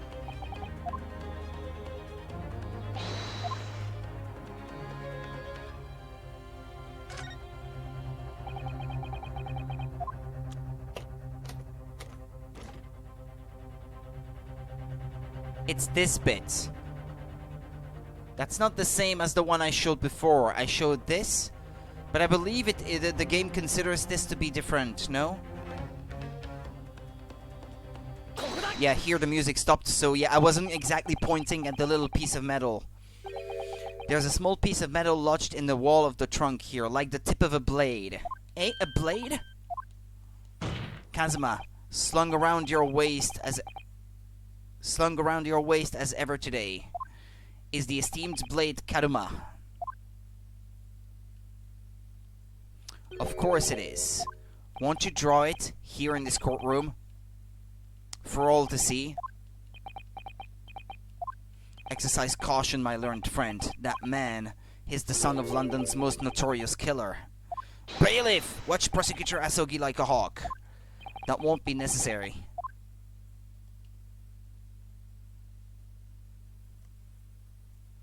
Seems to me like the tip is missing. No?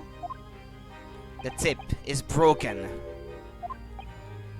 If the fragment of metal from the trunk fits together with the end of the sword, the question of who was there with Inspector Gregson will be answered.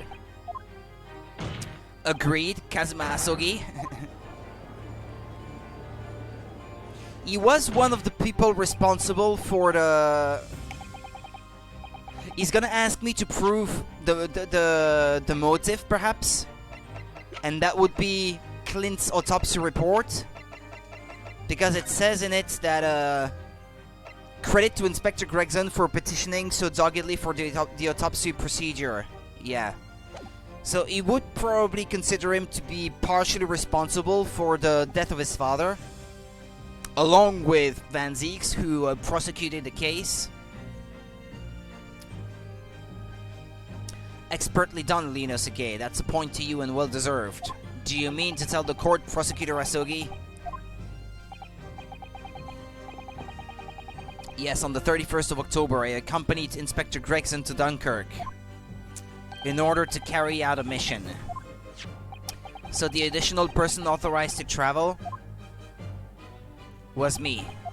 And the mission was the assassination of the Mark. What? You mean you're the killer whose name was omitted from this notebook? You were following the Reaper's orders to dispatch Judge Jigoku? Let me make one thing perfectly clear.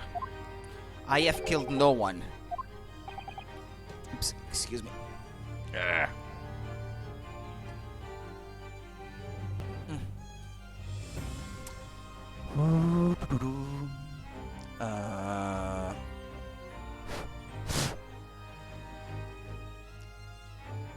Is the volume of my mic okay, by the way?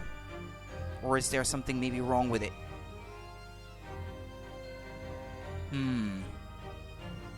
Not sure. I can't verify myself anyway. Like, there's no static or anything?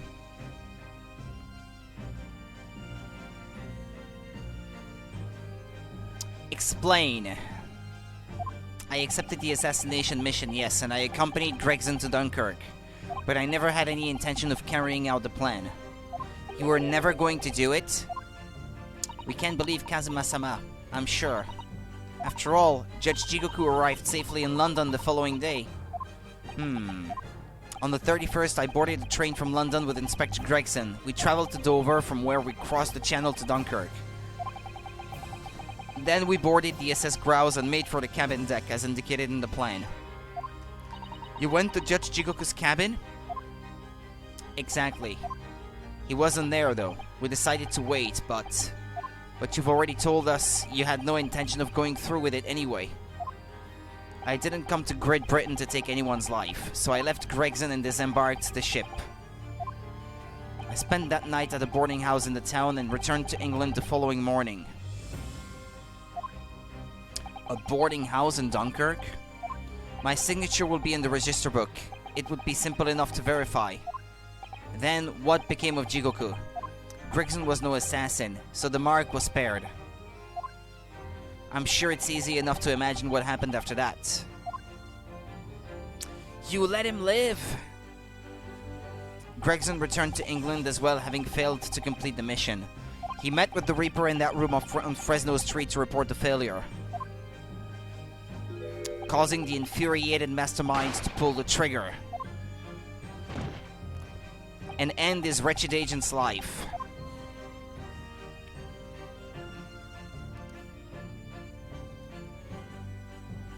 That's the real truth behind Inspector Gregson's murder. But if you did nothing as you claim, how did the tip of your sword come to be lodged in the inspector's trunk? I don't need to answer that. The victim was killed by a gunshot. A small fragment of a Japanese blade isn't relevant to the case. And accordingly, I choose to exercise my right to silence on that matter. Be that as it may, the court will sequester the sword as evidence. As you wish, my lord. The great sword Kaduma has been entered into the court record. Should have a look at it, I think. We must take action, immediate action now.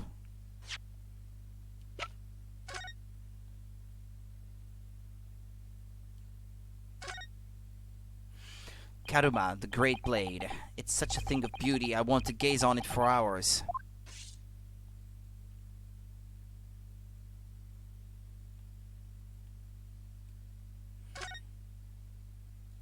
The tip of the great sword, broken. It's such a shame. It's been so meticulously cared for over the years. I can almost hear Kaduma's sobs.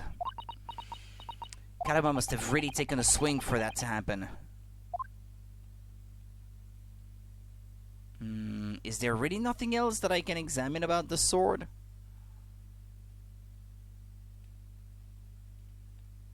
Yeah, it really does seem to be everything.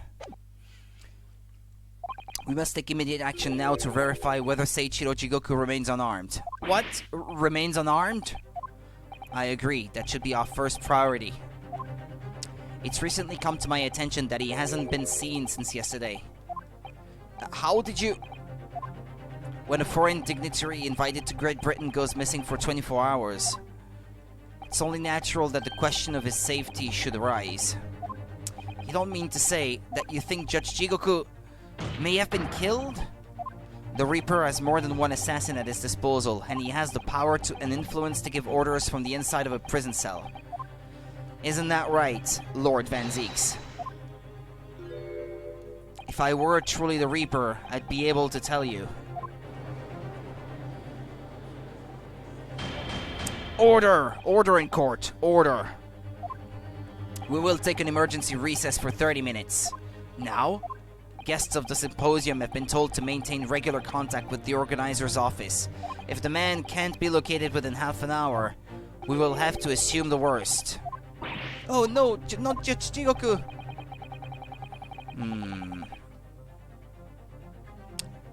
Uh...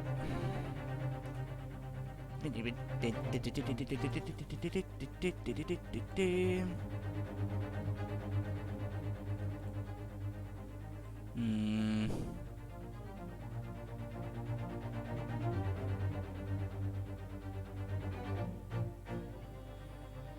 Okay. Sorry. No one would want to kill a harmless Japanese man who'd only just arrived in the country. Except, that is, for the Reaper, wanting to finish off a mark that slipped through the net 10 years ago. I would have to agree, Mr. Naruhodo, for the defense's sake. My lord, I sincerely hope we are successful. If we're unable to confirm Mr. Jigoku's healthy existence in the next 30 minutes, you will face grave difficulties. Court is adjourned for 30 minutes.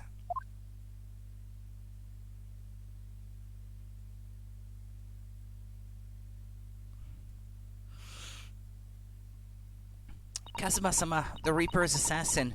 I feel as though I'm in a nightmare. I can hardly believe it either, but on the other hand, Kazuma isn't in the habit of making up stories. I have such a terrible sense of foreboding. If something awful has happened to Judge Jigoku, then I feel as though things will only spiral further and further out of control.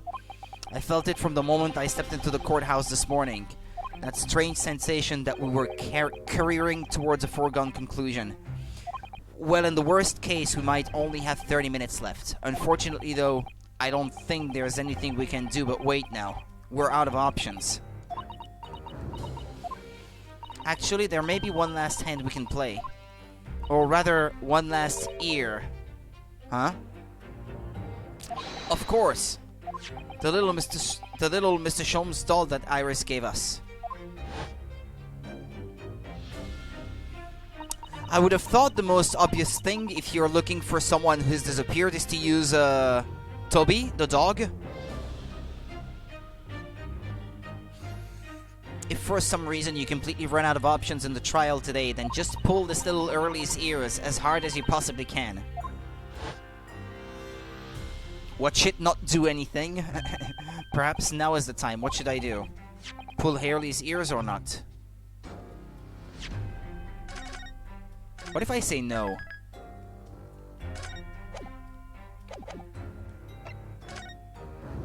This is one of Iris's inventions. There's no telling what might happen. For all I know, it could cause a huge explosion. I'm not sure you should be thinking like that, Mr. Naruhodo.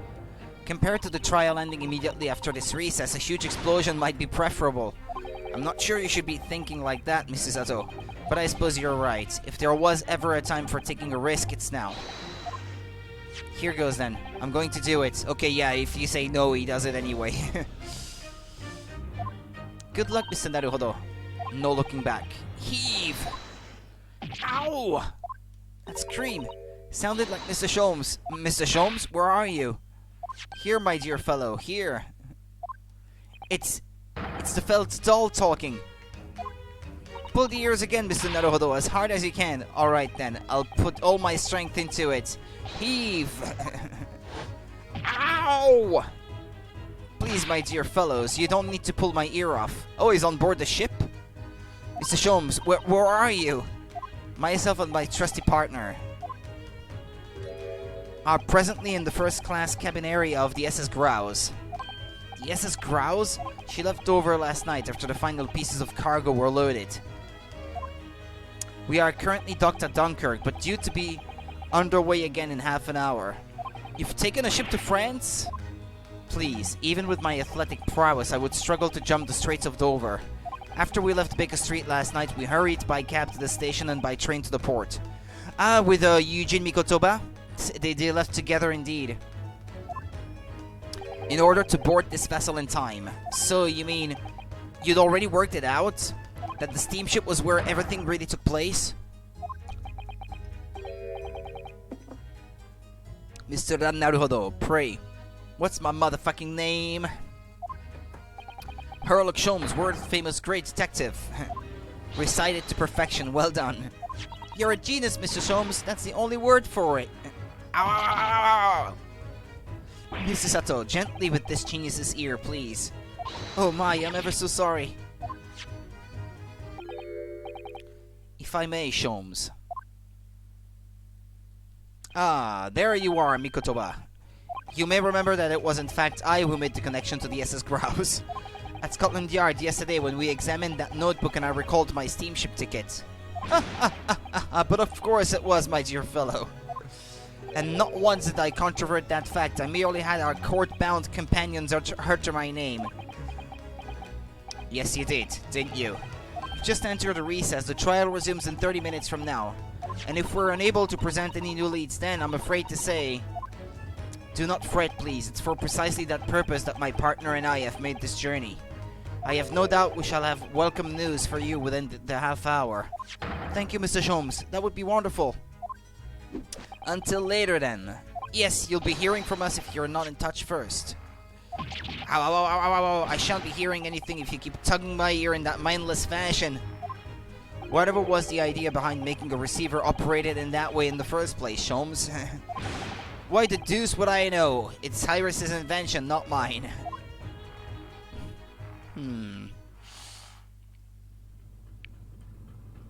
Whilst I know how much you enjoy being the hero of the hour, Sholmes, we have but half that now before the grouse puts to sea again.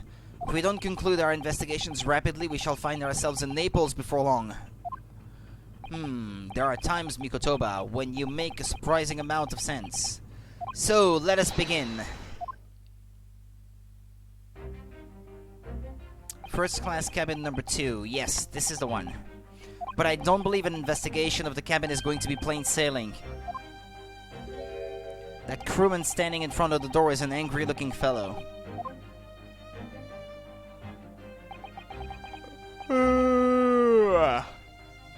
Why are you loitering here? Who are you?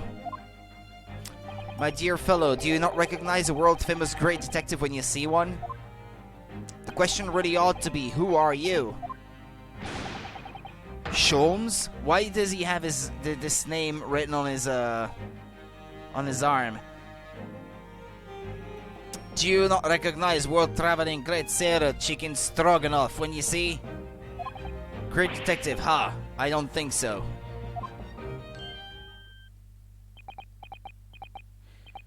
Do you see that, Mikotoba? It would appear that this man is a devoted follower of mine. Is it, or is it a number? 5231045. It could be, if you read it the other way. I think it could be. Goodness me, is that a tattoo that says Sholmes? I must say, whilst such adoration is flattering naturally, it does leave me a little cold. What are you talking about? Leave, now! How distressing. My loyal devotee knows me only by name and not by appearance. And yet I already know a great deal about you, sir. You have a brother, I believe. Like yourself, he's a shipman. Currently traveling the world aboard a Russian steamship, in fact. How could you know this? Because you look like him and we've met him before. In the first game. Elementary, my dear Mikotoba. I'm sure it was. 3 days ago I was bound for London aboard this ship, you see. We're looking for one of my fellow passengers, a man by the name of Jikoku. There is no one with this name on board. But we know that he purchased a ticket for passage. Ah, you mean Eastern man? You left ship 2 hours ago. Here at Dunkirk, he said something about emergency I think. What, are you sure? So Seichiro's realized that we're after him, has he? His cabin is the one behind you. We should like to investigate, please. No, I have orders not to let even mouse inside. Mikotoba, be a good man and draw the sailor's attention away, would you? Make up some excuse so that he leaves the area. Doesn't Great Detective see that even sailors have ears, both left and right? Curses, the plan is ruined! And you have only yourself to blame, I'm afraid, Sholmes. Forget it, cabin door is locked. Even if I am not here, you cannot get inside. Mikotoba, I'm sure you haven't forgotten my special talent, have you? Opening any lock? within a mere 5 seconds. So if you'd be so kind as to afford me the requisite time, old friend, in your typical accommodating manner. How could I refuse such a typically unappealing request, old friend? So I need to distract that burly sailor for 5 seconds, do I? Good man, so the game is afoot. So we play Mikotoba now?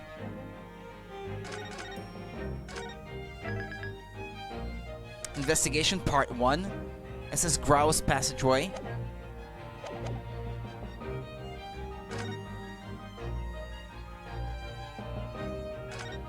This must be a mousetrap, I think. Perhaps I could distract the crewman's attention with this somehow. Snap. Choo choo! That sounds like Big Mouse and Trap. Choo choo! I will bring bucket of water later and put out of misery. I don't like the sound of that. In any case, my dear fellow, that was quite unconvincing. Only Japanese mice make a chew sound. Oh, really, Sholmes, and pray tell, what sound do Russian mice make? PP, naturally. Though also quite unconvincing, I readily admit. So go ahead, Mikotoba, do a PP this time. No thank you, I'm sure I can come up with an alternative solution. Alarm! This would appear to be an alarm bell. All hell will break loose if that thing were to ring. The whole crew would know about it. Set it off. Here goes then, pardon me in advance. You, what are you doing? If we were at sea, that would be a very bad problem. What's going on down there? Seaman Stroganoff, report at once. Sorry, sir, nothing to report. It was just a stupid. It was just stupid trick. No, not by me. By world famous. No, as I told you. Now, Sholmes. Now, done. Not even 5 seconds, eh? Well, don't stand there gawping at my brilliance, Mikotoba. In we go. Oh yes.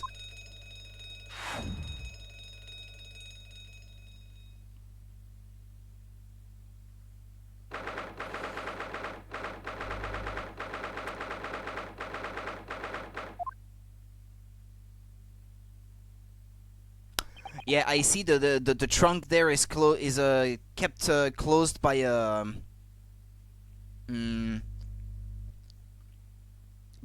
lock with a code. There's a numeric code or something. I don't know how to say it. It would appear that the occupant of this cabin did indeed disembark rather hurriedly.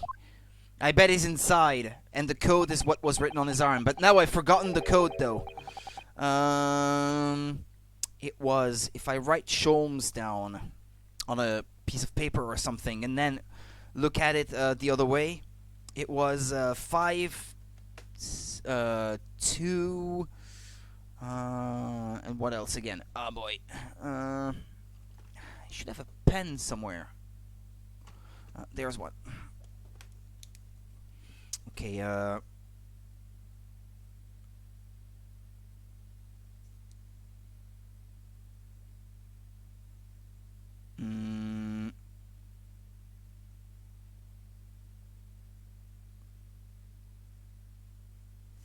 so it would be 5231045. Is that what I said earlier? I think it was 5231045. Yeah, and it's even got the same amount of dials, so I believe this is it. But it seems we are just a little too late. Yes, by about 2 hours. Still, whilst we're here, we should investigate thoroughly. There may well be 2 hours worth of clues to find in here, but that burly crewman may return at any moment, Sholmes. Indeed he may. Which makes this all the more thrilling.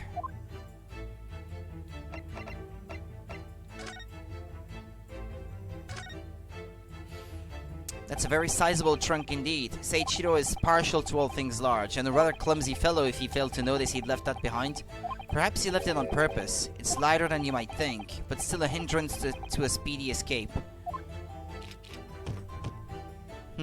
Pity. It's locked, so we can't look inside. Surely 5 seconds from now the situation will be quite different though. I have the code, let me try. Sadly not, it has a 7-digit combination lock. And I'm not in a morose enough mood to work through all the combinations at present. But come on, I know the combination, I know what it is. Hey, look at this. There's a speaking tube here, look. Though it's been stoppered with some cloth. So the voices of the crewmen on the bridge aren't an annoyance, I suppose. Or indeed, so that the voices in this cabin aren't heard elsewhere. Could something have happened in here that was for no one else's ears, do you think?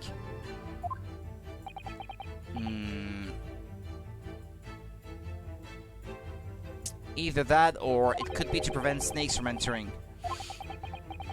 That's really become a favorite case of yours, hasn't it? Quite the exquisite glass, I must say. See here, how it... Is something wrong, Sholmes? It has ice cubes in it, and they're not fully molten yet, which means that somebody was here not long ago. Ice, Mikotoba. Ice! What opulence the first-class passengers enjoy. Chilled drinks. Pardon? Could it be that this steamship is equipped with an electrically refrigerated cold room, do you think? Well, it is a luxury liner, after all. They have enormous refrigerators for storing all sorts of lavish produce as well as ice. And that would mean they could have refrigerated Gregson's body as well. On our voyage from Japan, we enjoyed culinary delights from all over the world. Suddenly, Mikotoba. The sight of you is making my mouth water. I haven't taken on the flavor of the food I ate, you know.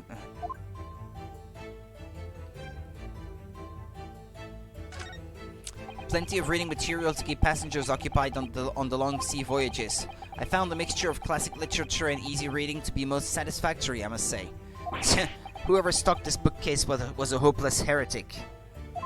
There's no copy of the Adventures of Sherlock Holmes, my dear fellows. I'm afraid it's just me, but no, you're quite right. More blasphemous than overlooking the Bible. I shall leave a copy behind. I just happen to have one with me. You are a true missionary of the Church of Great Detectives, aren't you? That's a substantial heap of clothes on the floor.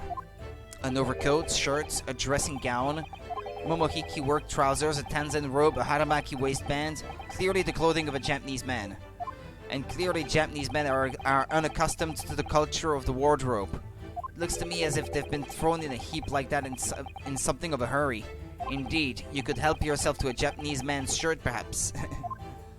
I'm sure you made mention of packing too few. I'd very likely drown in one of Seiichiro's shirts. No, I'll just buy any extras I need, I think. This is the waste paper basket, look. And there is still rubbish inside. Indeed? Then let us pry. I've discovered recently I have a penchant for exploring the contents of others' waste paper baskets. I sincerely hope only for your work.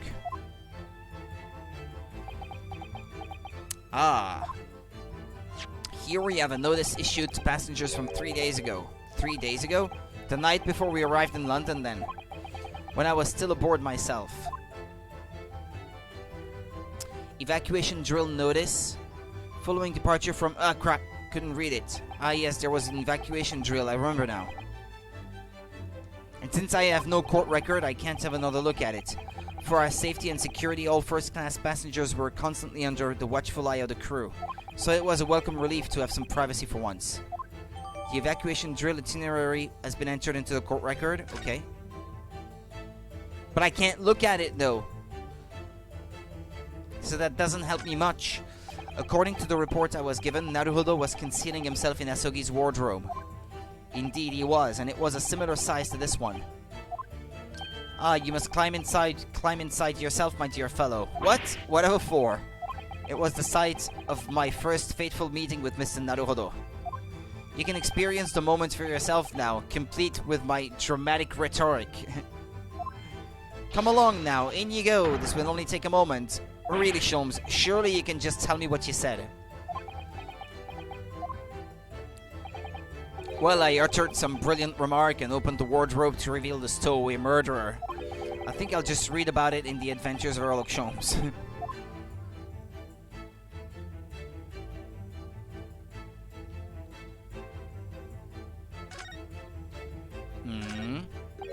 The wall is a slightly different color just here. Do you see? Indeed, what you have observed rises when a frame that has been hanging for some time is removed. Perhaps your friend is an art thief. Now there is a bold deduction worthy of a great detective, I'm sure. He may very well be the elusive thief who has been plaguing France's galleries of late. I think perhaps we should focus our attentions elsewhere, Sholmes, don't you? That outline on the wall. I feel as though I might have spotted something of a similar shape and size elsewhere. You! You are still here? Able Seaman Stroganoff, hello again. I was beginning to think you'd never materialize.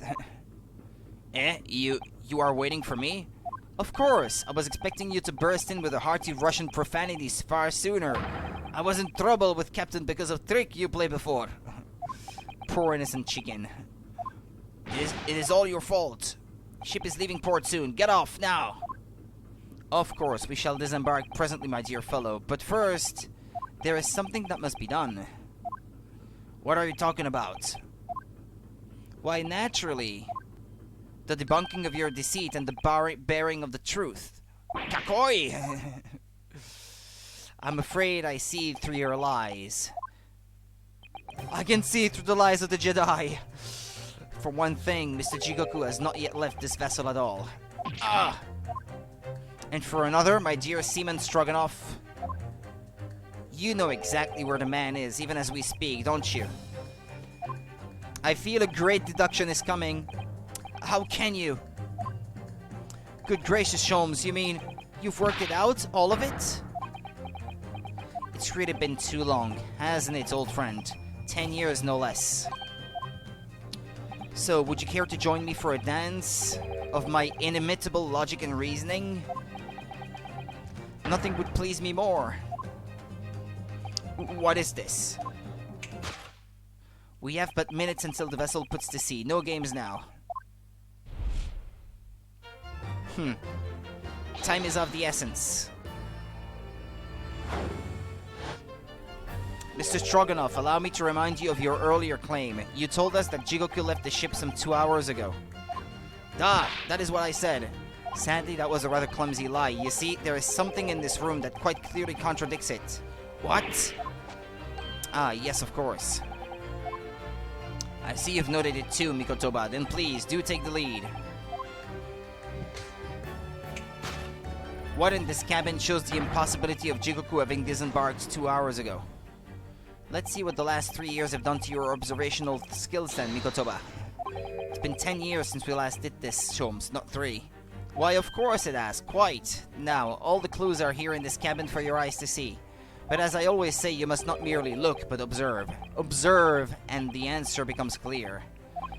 So impress me, I think I can manage that.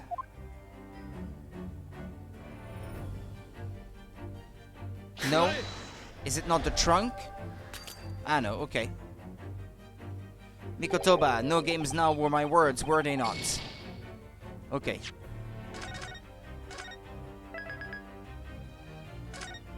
Excuse me a second, I really have to pee. So, give me a minute.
Okay, I'm back.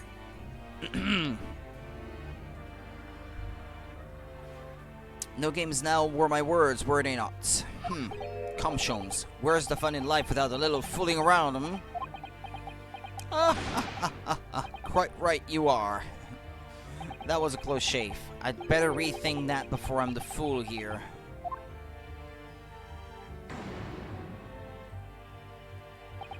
He didn't disembark 2 hours ago at all. That was a lie, wasn't it? Of course it was, and I had hoped you would be quicker to point out why. Otherwise, the evidence itself may melt away before your very eyes. Ah, yeah, yeah.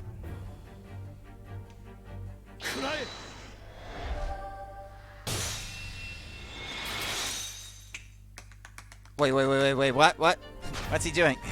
Tap dancing? Perhaps you should have cleared away that glass.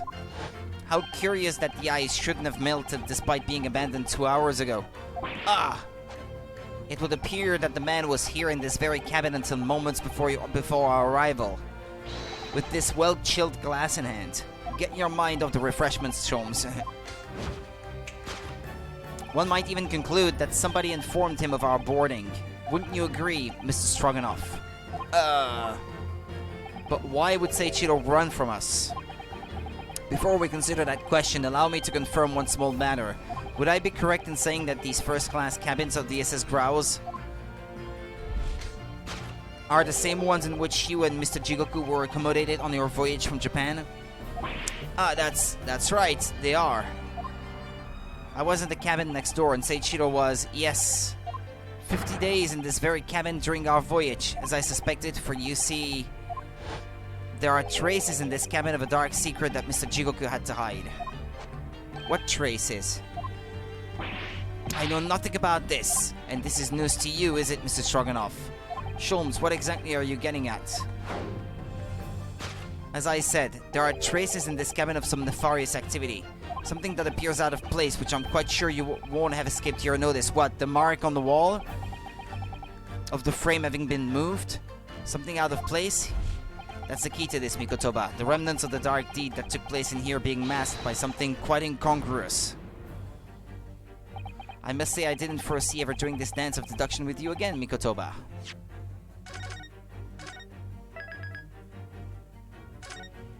Back. No, quite, but life is full of unexpected twists and turns, as we well know.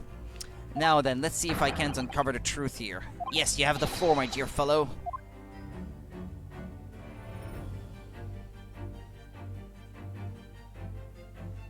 No, that's not it.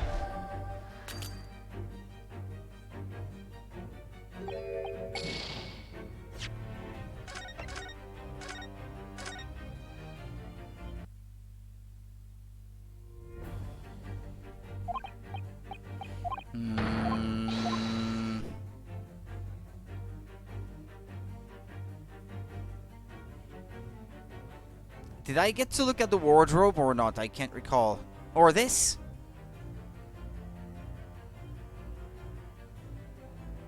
This? No.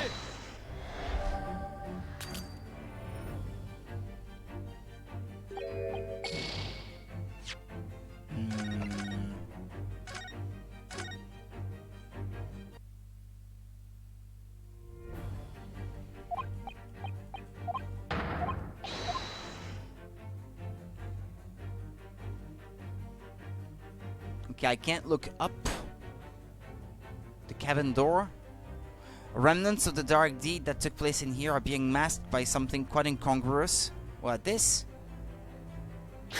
Well, yeah, because it's been moved, yeah, but, yeah, I should have read the sentence better. It's the rules of passage in this frame here. They're obviously out of place. The way they're hanging crooked on the wall, as if they were put there in a hurry. Yes, as I'm sure you've already concluded. That frame was originally over here. The shape and size are a perfect match. Duh, you are right. When did frame move? Hardly the most observant of crewmen, are you, Mr. Stroganoff? I would think your captain is quite justified in having his reservations about your reliability. Grr. Oh dear, that really seems to touch a nerve. So, Mikotoba, why don't you lift that frame off the wall?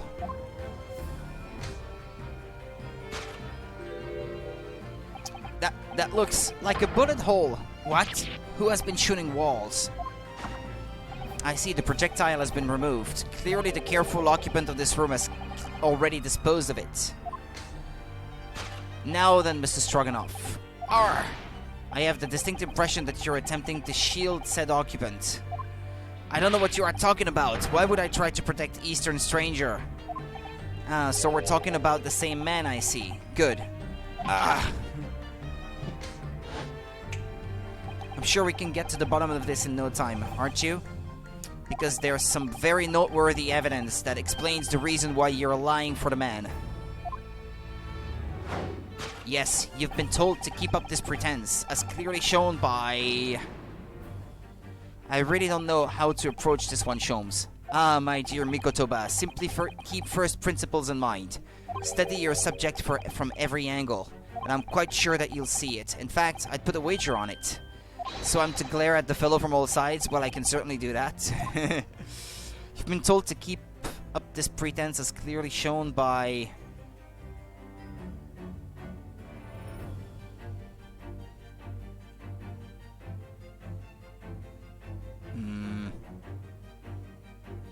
Wad of banknotes. Could I...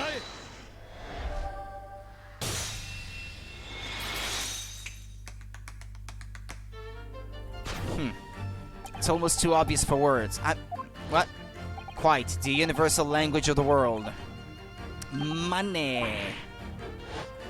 And I'd wager that the Eastern fellow in question is Seiichiro Jigoku. Yes? Ah! So, I presume you realize what this means. There are clear signs that a crime has been committed in this cabin, and the way you're going, sir, you'll find yourself accused of being an accomplice. But... I believe you know, Mr. Stroganoff. You know where Mr. Jigoku is hiding at this precise moment in time. As always, Mikotoba, in matters of deduction, the furtive glance is your unfaltering ally. Yes, I think you're onto something there, Sholmes. You've found a chink in this burly fellow's armor. We need only follow the man's gaze to know where our prey is hiding. The slightest flicker of the pupils, a minutely delayed blink.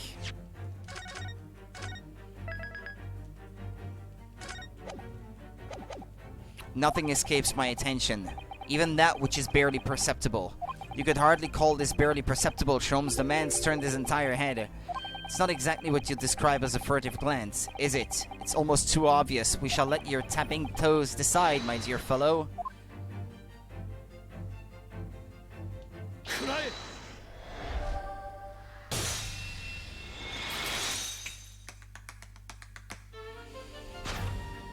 You turned immediately to look at this large trunk, didn't you? Ah, the truth is, Seiichiro Jigoku was unable to escape from the ship in time, and is, at this very moment, doing his best to stifle his breath inside this trunk. He still has a breath to take. I fear he may be running dangerously low on air. I imagine he didn't count on us making a nuisance of ourselves for quite so long. I think it would be in everyone's best interest for us to open the trunk as quickly as possible. But how can we? Are we forgetting about the combination lock? We don't know the 7-digit code. Of course we do. The combination lock can't be opened from inside the trunk. Therefore, there must have been an arrangement for somebody to open it after our departure. Yeah, that's fair. Yeah. That's true. Of course. In short, before Jigoku hid himself inside that trunk, he must have told somebody the 7-digit number for the lock. As I'm sure you can confirm, Mr. Stroganoff. No, I know nothing about combination code. Don't move a muscle, my good seaman. Seaman. Huh? Now, Mikotoba, would you do the honors and open the trunk? How on earth do you expect me? It's a 7-digit number, remember. Quickly now, we have little time.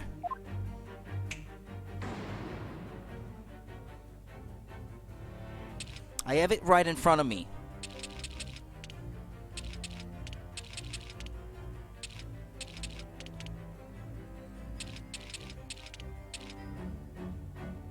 Five two three 1045.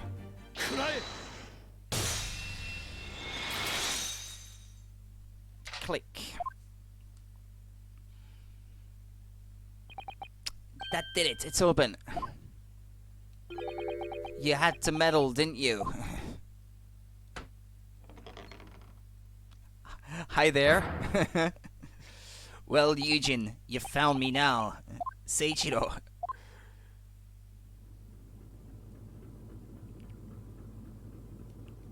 I was really hoping beyond hope not to find you here, you know. But you're not entirely unsurprised, I take it. No, quite. I just wish it were some other way. Well, are you ever going to introduce me? Ah, your reputation precedes you, Mr. Sholmes. I've read stories of many of your exploits. Excuse my manners, Sholmes. This is Mr. Jigoku, my old friend and traveling companion. The devil is in the details, Mikotoba. I believe you meant to say your old friend and traveling companion, who made the cowardly decision to flee the country without a word to anyone when things turned sour. I see my reputation precedes me as well. What an honor. Well, Seiichiro, are you going to explain all this? You know it all by now, I imagine. What you didn't know, of course, is that 3 days ago, on the night before our arrival in Britain, an attempt was made on my life here on this very ship. By the Reaper of the Bailey? Yes, I've since heard. Because you were once prosecuted by the Reaper, weren't you? 10 years ago now, mind you. And I had no idea at the time what a dangerous individual he was. Anyway, when we arrived in London to find the symposium was postponed until goodness knows when, it became all too apparent to me that I might very well be targeted again. So you decided to flee the capital without saying a word to me about it? I'm afraid so, yes. Of course, I realize now that I really ought to have confided in you. It's somewhat surprising, I must say. What is? Well, first-class cabins aboard luxury steamships are in very short supply. It's more than a little hard to believe that this one just happened to be available. So says the protagonist of some colorful short stories. Well, I don't care for your opinion. The cabin that just happened to be available. So I purchased a ticket, and here I am. I've just seen for myself the obvious remnants of that incident in this cabin, so you'd already purchased your return ticket before we even docked in Dover, had you? To prevent anyone else taking this cabin and seeing the evidence, is that it? Eugene, I have nothing to say to you. Well, because they would have been on it, they would have been in Dunkirk on the night of the 31st of October, before they even set foot in Britain, so he would have bought his ticket at that time. When in a mere 5 minutes this ship will set off on its onward voyage and not make port again until Italy. I'm afraid we must insist that you disembark with us at once. You have no jurisdiction over my movements. We have this, Seiichiro. Take it. It's a subpoena. What is it? It's a subpoena from the Old Bailey. You're a man of the law. You know what the ramifications of ignoring a document like this from the British courts would be. Ooh. You can prepare it then, Eugene. Come on, let's go. One moment. What is it, Sholmes? Inside Mr. Jigoku's trunk. I found this rather fascinating trinket. It's the key to set the time on the watch of Gregson. It goes with the watch. So that's where it was. What is that, Seiichiro? I can't help you, I'm afraid. Some small component from something. But what? I have no idea. By the look on his face, I think he genuinely doesn't know. Well, let us pocket it as a small souvenir of our brief sojourn in France.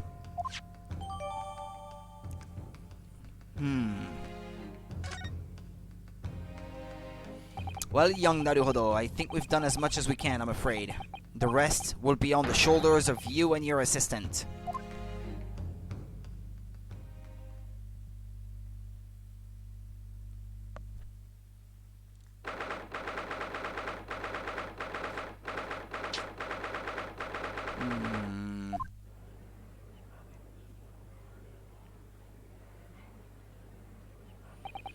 Kazuma Asogi. I know you, and I know you wouldn't lie, but still, there's no doubt that you're holding something back. You know more than you're saying. During the past 30 minutes while this court was adjourned, all possible efforts were expended. But sadly, Mr. Jigoku's whereabouts could not be ascertained. We must accept the unfortunate conclusion that the Reaper has already done the deed. There is no sense in wasting any more of the court's time, and the prosecution calls for an immediate verdict. No, the trial cannot end now. You're a Japanese man, Yunosuke. You should know when to lay down your sword. And you should know never to presume when the battle is won. The court has already been presented with all the evidence and heard all relevant testimony. And there can only be one conclusion, that the accused is guilty. All relevant testimony? Far from it. There is still a crucial witness from whom the court is yet to hear a single word of testimony. In that case, call your witness to the stand at once, counsel.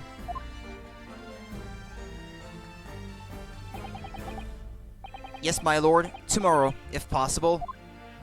The witness is already on his way and scheduled to arrive tomorrow. Who on earth is this crucial witness? Seiichiro Jigoku. The very man allegedly murdered by the Reaper. Judge Jigoku? You found him? Without leaving the courtroom. But the investigation's over. Of every policing resource in the capital suggests that Jigoku is already dead. How in the name of God did you find the man? He was located in France during the recess, at the port of Dunkirk.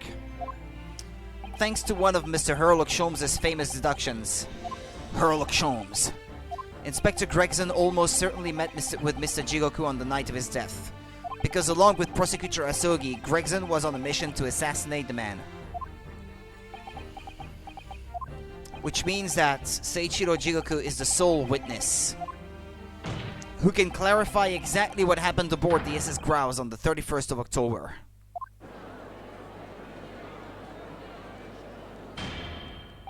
Well, it would appear that it's too soon to move the adjudication at this point. The prosecution concurs. The court must hear Mr. Jigoku's testimony. No judgment should be passed until all testimony has been considered. In that case, I hereby call the end of today's proceedings. Court will reconvene at the same hour tomorrow. No objections from either side? No, my lord. No objections, my lord. We live to fight another day by the skin of our teeth.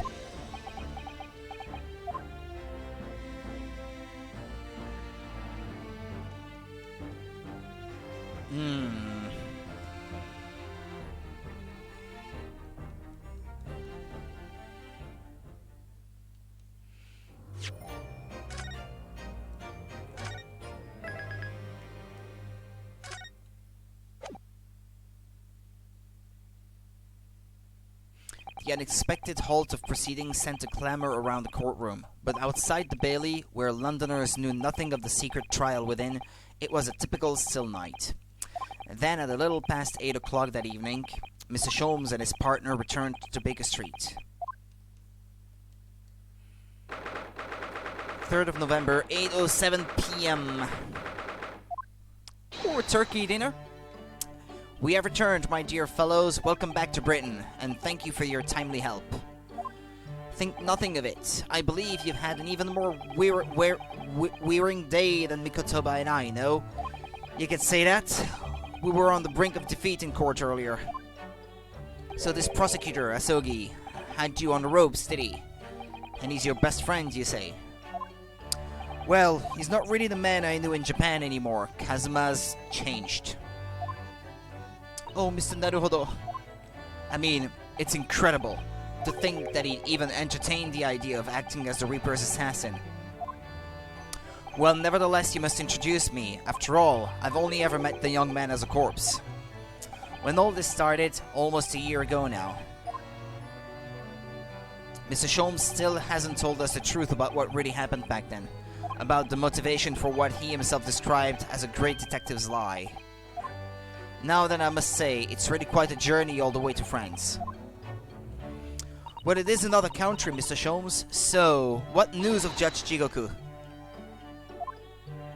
We took him to Scotland Yard. The investigating detectives there have a lot of questions for the man. Poor Professor Mikotoba. This must be quite a shock for him. Ah yes, I picked this up at the telegraph office on our way home. What is it? Surely you haven't forgotten already. I put upon you for the matter only yesterday. You put upon me, Sholmes. I had to fill out your telegram to Japan and foot the bill as well. Oh, you've had a reply already? What was so urgent though, Mr. Sholmes? Such matters can wait until later. I'm far too hungry for an involved conversation at present. Well, that's good news, because supper is ready, everyone. Ah, and what a feast it is. If I were none the wiser, I'd think the trial were won already. Roast beef, kippers, stew, steak and kidney pie, Yorkshire pudding. Tomorrow could be a very long day, so eat up. In that case, I think I'll seat myself just here. This place appears to be the only one set with a helping of pheasant as well. Oh, sorry, Early, not there. Why ever not? Are we in set places this evening? Yes, and that place is for Susie's daddy. For me? That's right, I made it especially for you, Professor Mickey. Professor Mickey. I see, well that's terribly kind of you. It's a shame, really.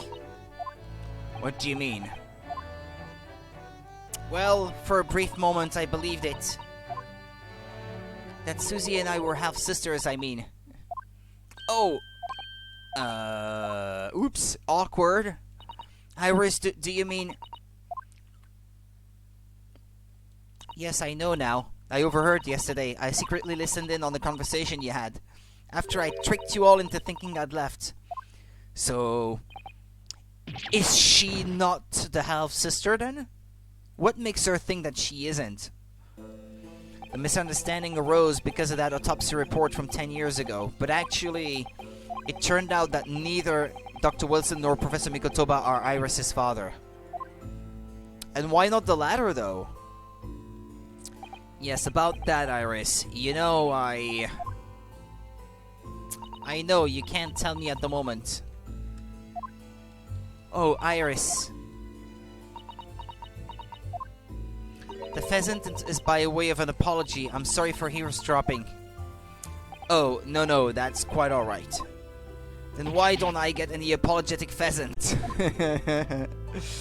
So just who is Iris's father? I suppose that's not something we'll be finding out today.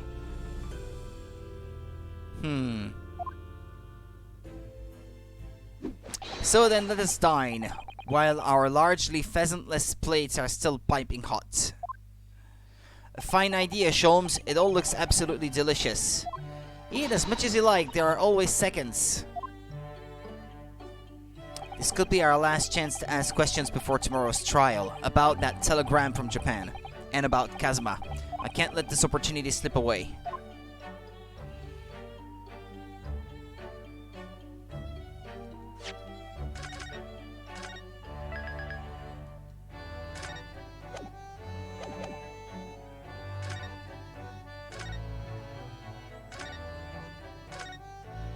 Oh, is Sholmes the only one I can ask questions to? Mr. Sholmes, what are you doing? Surely it's abundantly clear that I wasn't brooding over Mikoto's refusal to share his pheasant with me. Nevertheless, I felt the need to withdraw from the social circle for a while and look on with hungry eyes. Sorry. Sorry, Early, but I cooked that pheasant especially for Susie's daddy. Even though I've played the role of father to you for far longer. Mr. Sholmes, could I discuss some things with you? Certainly, my dear fellow. I find myself quite in the mood for a spell of conversation. No doubt, you're hungry to learn more of my deep love of game. I can probably contain my curiosity on that one. You needn't look at me in that fashion. What fashion? It seems that before we discuss the pheasant, we have some rather unpheasant matters to discuss.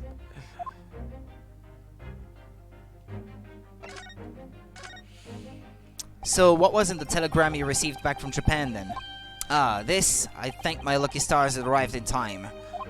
Record found as indicated, duplicate follows. K. Asogi, A. Shin, T. Gregson, J. Wilson. Kazuma Hasogi, Asa Shin, Tobias Gregson, John Wilson. Well, those 4 names? We've come across that exact same list before. They are the Reaper. Kazuma was always a part of it? Maybe? They came up in that unforgettable case last spring. What appeared to be a simple case of aggravated murder turned out to be masking monumental intrigue. A plot that involved the sale of British governmental secrets to foreign states.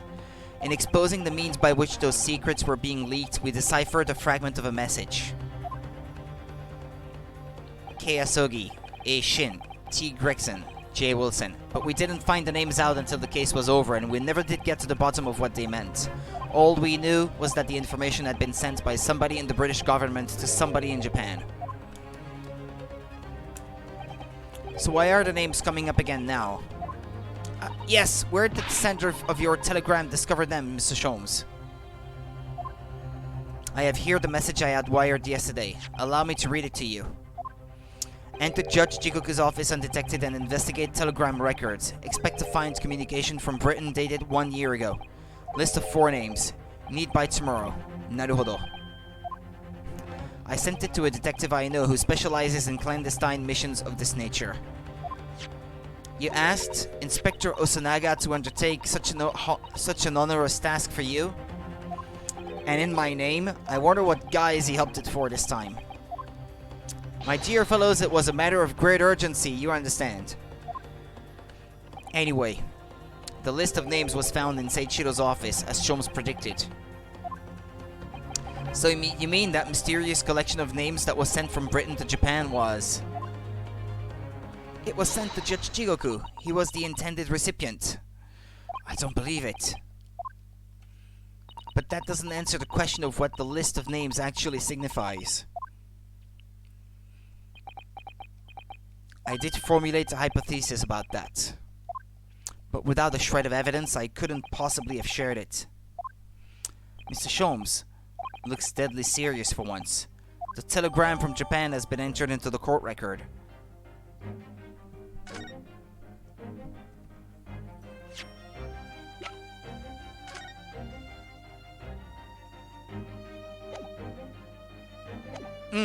Also, hold on.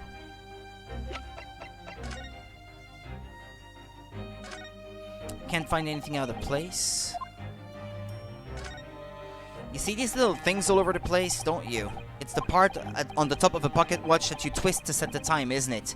It's called the crown, I believe. A watch would be quite useless without one. The crown. Like what sits on top of a monarch's head. That's a very grand name for such a tiny part. But actually, yes, Mr. Naruhodo, if this is a crown, I have a feeling I might have seen a monarch around here somewhere with a very bare head. If by monarch you mean pocket watch, then I'm quite sure you have.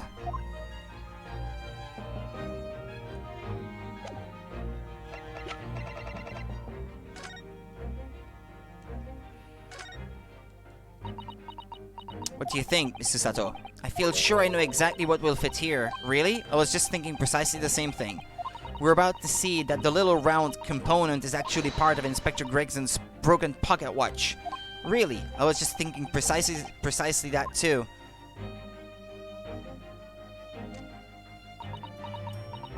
A perfect fit? I knew it. Alright, perhaps you knew it. I'll make a note of this new information at once. Thank you. This is definitely gonna come into play at some point.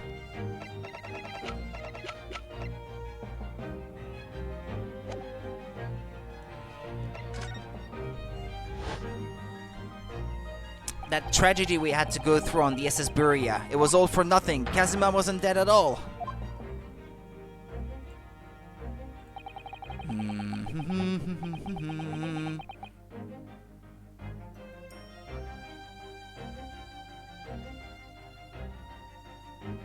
Okay. We were completely taken in by the lie you told us. Your great detective's lie. I took no pleasure in deceiving you. However, at the time, all that concerned me was preventing the young man's study tour from taking place, whatever the cost. What? I capitalized on the events that transpired to see that he was sent back to Japan. His remains, you mean? Precisely, Mrs. Sato. And then, I made sure that somebody else was sent to Britain instead. Oh my, you mean... The arrangement between our two countries was already in place. One university student lawyer and one judicial assistant to be accommodated on a study tour. In other words, by arranging for someone else to fill the place originally intended for Mr. Asogi, I would successfully prevent the man from arriving on our shores for several years at least. Wait, do you mean to say that it was all in aid of stopping Kazuma coming to Britain? That's why you... Think back, Mr. Naruhodo. Was there not somebody who quite casually urged you to continue on the voyage to England? Yeah, he did, actually. The terms of this study tour were negotiated by the Department of Justice in both Great Britain and Japan. In the light of Mr. Asogi's unfortunate death, I'm afraid the study tour can no longer go ahead.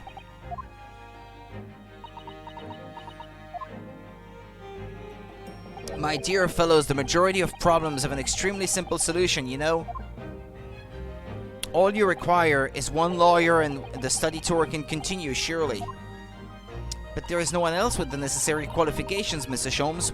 We know of no other lawyer. The voyage to London still promises a good month of time. Ample opportunity, I would say, to find yourselves another suitable lawyer. So you manipulated me! I've often remarked on the extraordinary length to which friendship will drive a man. I was quite sure that you would rise to the challenge for your late friend. I don't believe it! But if it was all contrived... I mean, what happened was treated by the authorities as murder. A woman was mistakenly arrested as the perpetrator. What do you suppose became of her? Naturally, I didn't allow the misapprehension to have any serious repercussions. I subsequently explained everything and assisted the unfortunate soul in finding the foreign refuge she sought. I seem to remember Mr. Sato and I had some rather strong words for her. Well, she was certainly not devoid of all guilt. She deserved every word, I'm sure. I wonder if she made it to America then. I'm afraid I simply cannot comprehend it. Why would you go to such length, Mr. Sholmes? Why were you so determined to stop Kazuma-sama from reaching Britain? It's because of the case of the Hound of the Baskervilles. The truth is, 12 months ago, there was already a very tangible omen of the impending tragedy, you see. Oh? An omen that, at this very moment in time, is close at hand. An omen of all these tragic events that already existed a year ago? Is close at hand? We need to find out exactly what Mr. Sholmes knows.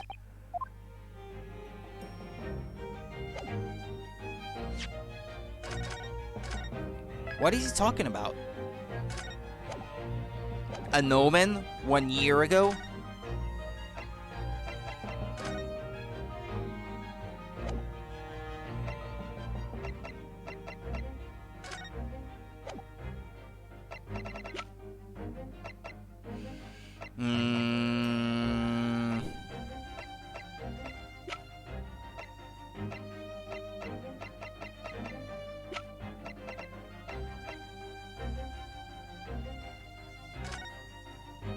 This is from 1 year ago. There was no room for doubt with your instructions in this telegram, Mr. Sholmes. You were very clear that it was Judge Jigoku's office that should be searched, so... You obviously knew that's where the list of names would be found. Kei Asogi, A. Shin, T. Gregson, J. Wilson. But we only learned of those 4 names just over 6 months ago now, and only because they appeared as part of the top-secret government communications that were leaked. That was only 6 months ago? That's true, yes. But at the time, you were unaware of the background. You see, those 4 names were wired to Japan. Around 6 months before that, approximately this time last year in fact, when you were both still in Japan. It really would be hypocrisy on my part to reprove others for intercepting state secrets.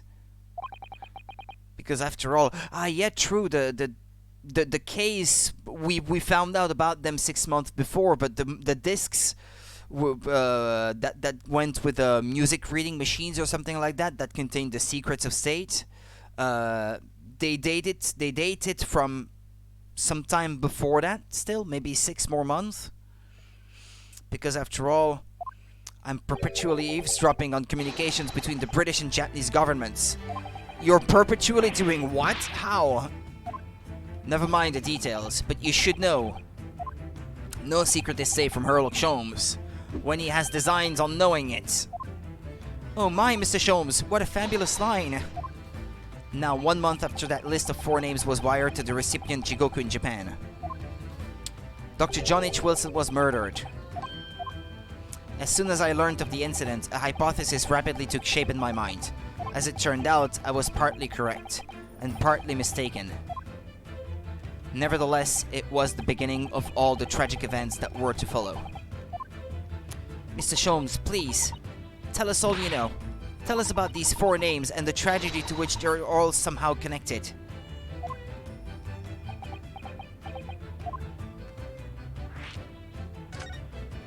As I said, when I learned of Dr. Wilson's murder in Japan, my mind immediately turned to those 4 names, because you see, there was someone else on the list, who I believed to be recently deceased.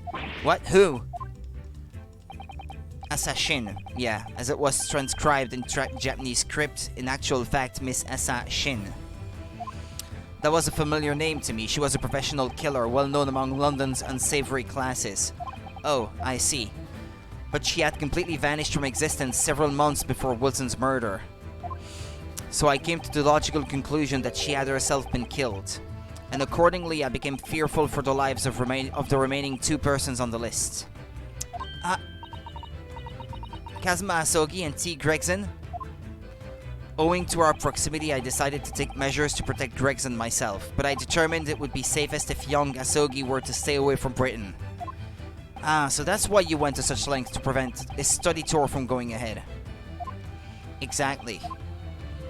So, you already knew who Kazuma-sama was, Mr. Sholmes? Oh yes, Sholmes and I have exchanged correspondence for years. I'd recounted many tales about Asogi to him in my letters, and the news of Dr. Wilson's death, of course. So, Dr. Wilson is dead then? I didn't know. Oh, Iris, I know he wasn't my daddy, but still. That's very sad. I'm so sorry, Iris. We knew the significance of the name, obviously, but we just couldn't bring ourselves to tell you. No. But what you just told us, Mr. Sholmes, doesn't completely tie in with the facts. There's one big hole in your hypothesis. A big hole, Mr. Naruhodo? Ah, yes, you mean about Asa-shin, I presume. Oh, of course. Exactly, she wasn't killed, was she? She was in Japan, posing as a visiting student under the assumed name of Giselle Brett. I'm glad you're keeping up, my dear fellow, but I only became aware of that fact 2 days ago, in the foyer of the Great Waterloo Hotel. Ah. And upon hearing that startling revelation, the hypothesis that I'd formed surrounding those 4 names was completely turned topsy. What? Topsy?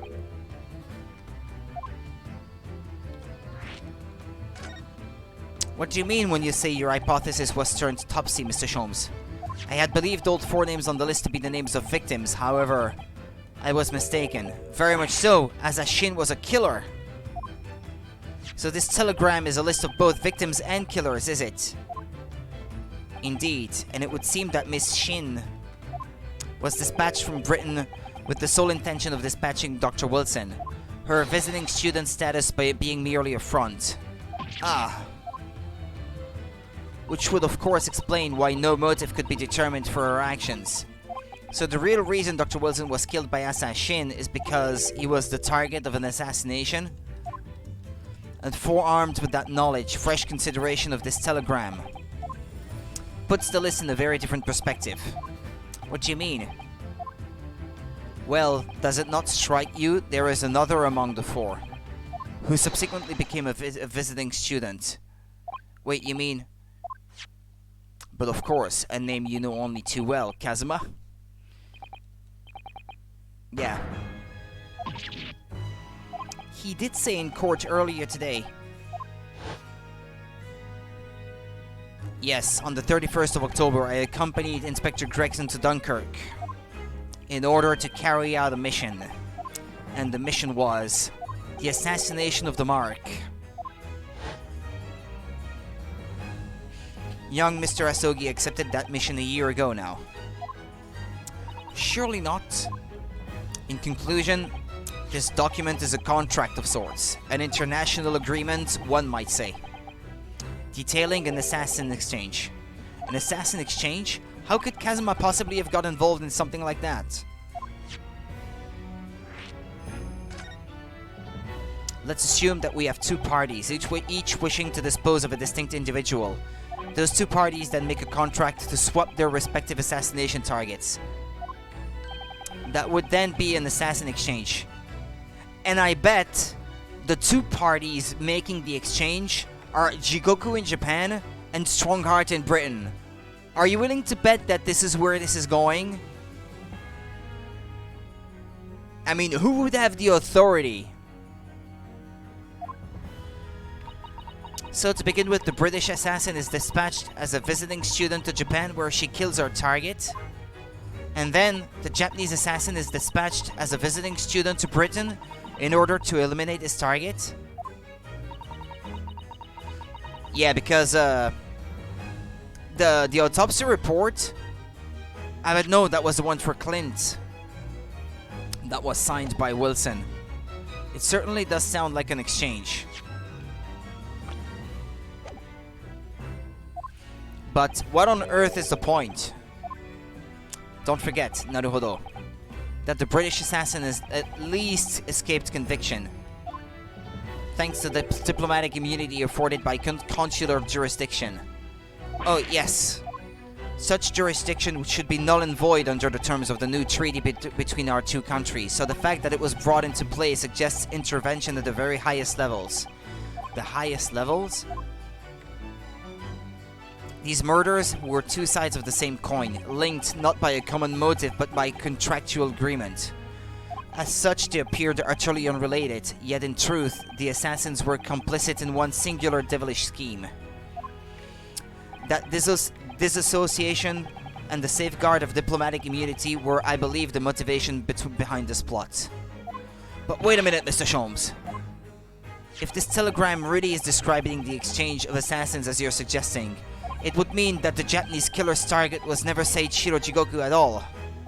It would mean Asogi's target was actually Inspector Gregson. What? Kazuma was here for Gregson? So Judge Jigoku wasn't actually the mark. Yes, that's exactly what it would mean. I hold myself personally responsible for failing to keep the inspector safe. Mr. Sholmes, I told him of my fears and implored him to seek transfer to an overseas position, obviously with the young pickpocket in tow. Yes, Gina, come to think of it, Inspector Gregson did mention that to us at the Great Exhibition, that he'd be transferring to the Paris police and taking Gina with him.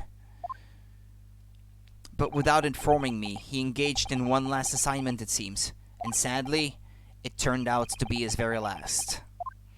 This is too much to take in. It's impossible! Alright everyone, that's quite enough of all that serious talk for one day. Isn't it early? I mean, look at the time. Ah, quite right, Iris. We must conclude our preparations for tomorrow. What preparations? Well, I think I shall make my way back to my hotel room now. This has certainly been a night to remember. It is a little bit sad, though. I mean, I like the idea of you being my daddy. Because then Susie would have been my big sister. I'm sorry, Iris. I kinda wished for it too, actually. Because that would have been too cute. I know, Iris, I was thinking quite the same thing. Were you? But if somebody like me would be worthy, I would be delighted to become your sister. What? Really? Oh yes, without question. So, you'll teach me all the ways you know to throw Runo to the floor? Yes, yes, of course. It would be my pleasure. You didn't have to agree quite so readily. I'm not something to be thrown around. Oh, but wait a minute. If Suzy's going to be my big sister, you could be my big brother if you want, Runo. I mean, yes, of course. If you'll have me, I'll gladly be your brother. Well done, Iris. We must always be mindful of feelings. I've raised you so well. Because being sensitive is your strong suit, naturally.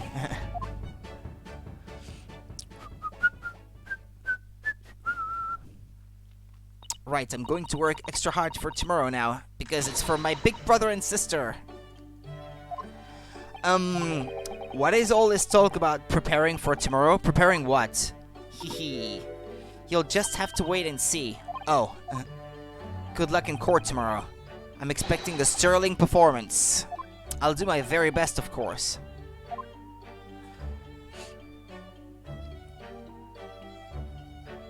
So the overnight break in the trial's proceedings became a crucial turning point, exposing new truth whilst posing new conundrums. That list of 4 names on the telegram in Judge Jigoku's office, and the extraordinary assassination plot in which my best friend had somehow become involved. I felt as though I had been plunged into an even greater darkness all of a sudden. But at the same time, I felt sure I would see the light again soon.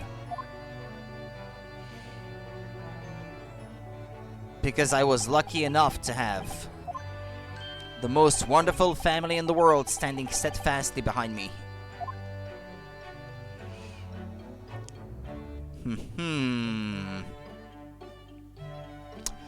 It will depend tomorrow at which pace I can go, but I may be done tomorrow. That will depend. I would say there's about as much content left as what I've been through tonight already. Unless the last 2 parts of the game are considerably longer. I only informed myself of how many parts there were to the case in advance. 1 part trial, 1 part investigation, and then 2 parts trial left over. So that I could plan ahead. Know if I should maybe start planning a different game for Sunday, actually. I haven't yet. I haven't made up my mind about it.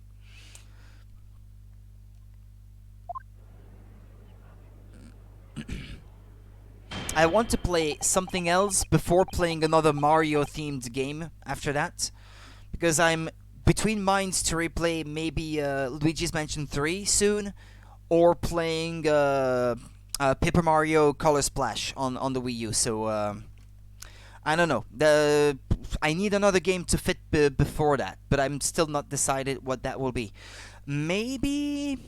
Yeah, I've been... thinking of replaying maybe a randomizer on a game that I know well, maybe, possibly. I've been exploring Link's Awakening DX randomizer, but that's...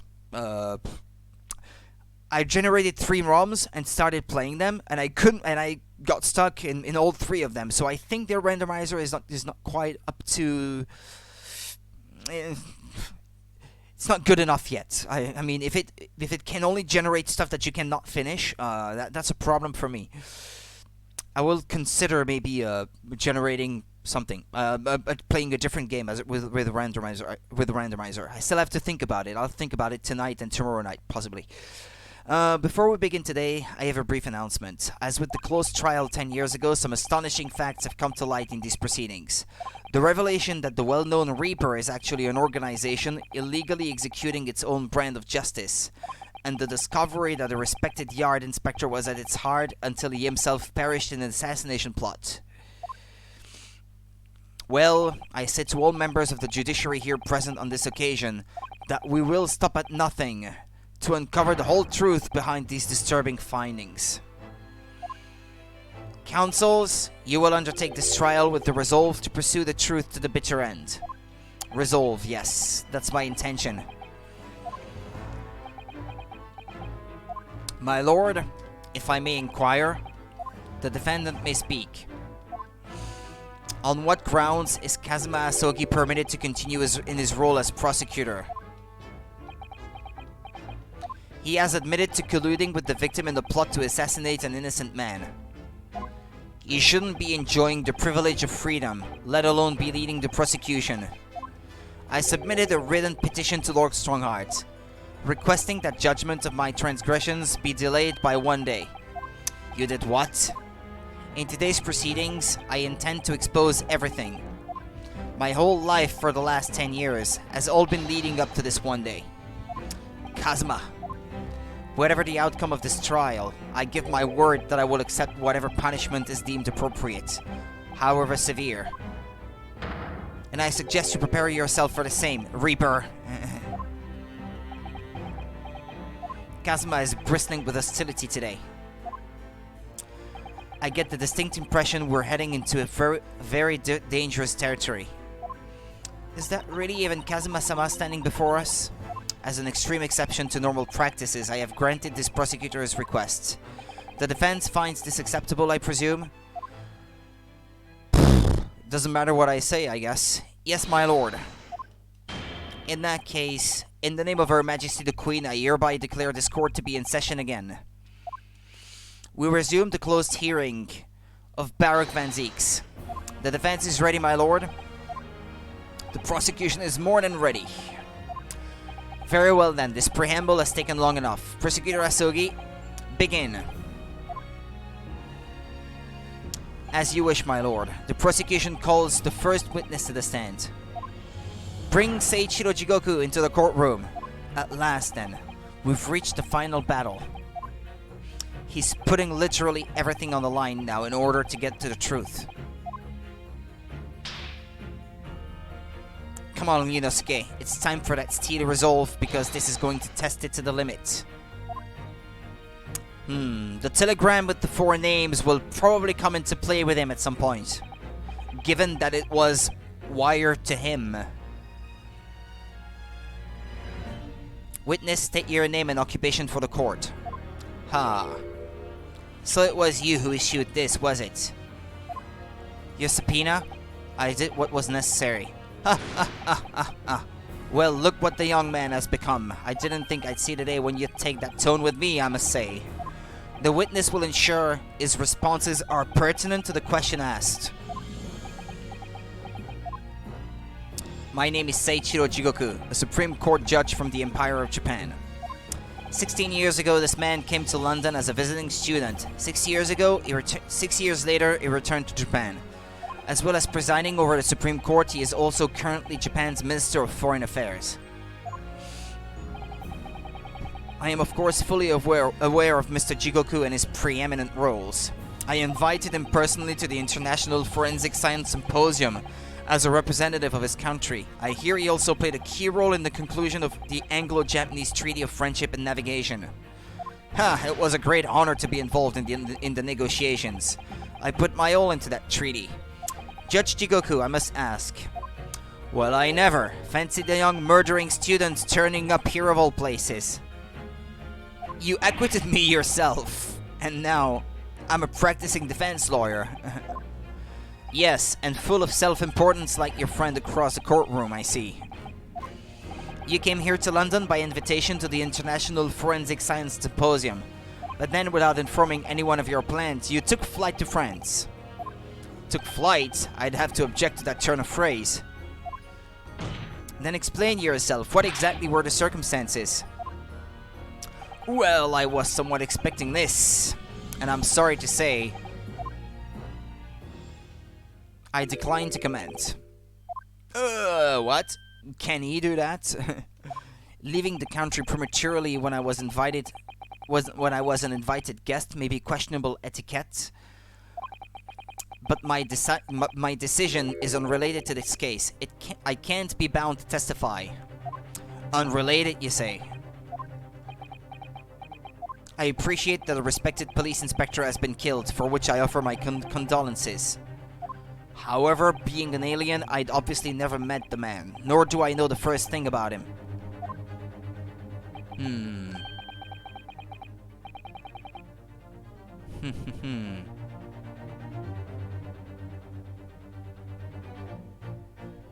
Okay, excuse me. Itchy ear. So you would run from all this?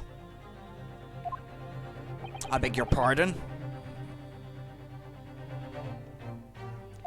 This case is more far-reaching than the murder of Inspector Gregson. It has ties to another murder, a case that was tried in Japan almost a year ago now. A year ago in Japan? The murder of Dr. John H. Wilson, you mean? That's right, and you, Judge Jigoku, are at the heart of both cases.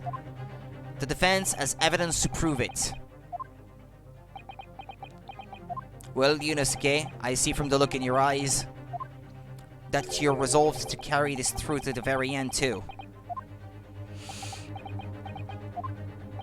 Let's see your evidence, then. What proof do you have that Seiichiro Jigoku is involved in this case?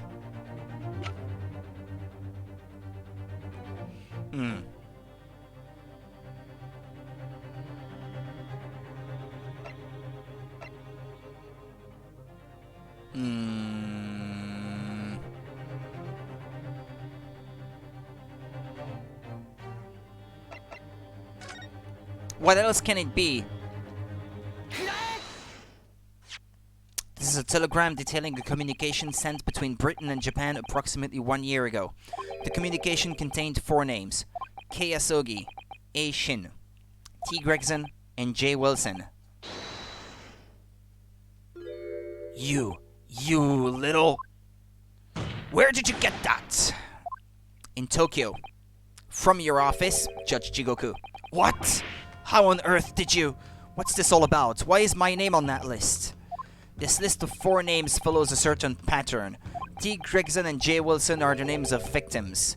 Kei Asogi and A. Shin are the names of assassins. No! A year ago in Tokyo, Dr. John H. Wilson's life was taken in a Western-style restaurant in the capital.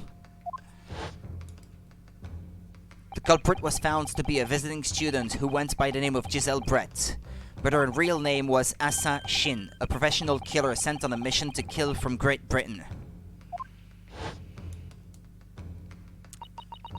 Asa Shin and her victim Jay Wilson. And the murder that just took place here in London was the counterpart to that crime, an assassin sent from Japan, also a visiting student, Kazuma Asogi, whose victim was the British Police Inspector Tobias Gregson. Kei Asogi and T. Gregson, one assassin from each country to kill a target residing in the other. What exactly is the defense suggesting? These 2 cases of murder, one that took place in Britain and one in Japan, were masterminded by a pair of individuals from each country as a form of assassin exchange. And I suspect that Lord Strongheart is one of the 2 and Jigoku is the other. And the telegram the defense has acquired is proof of this international contract to kill. What?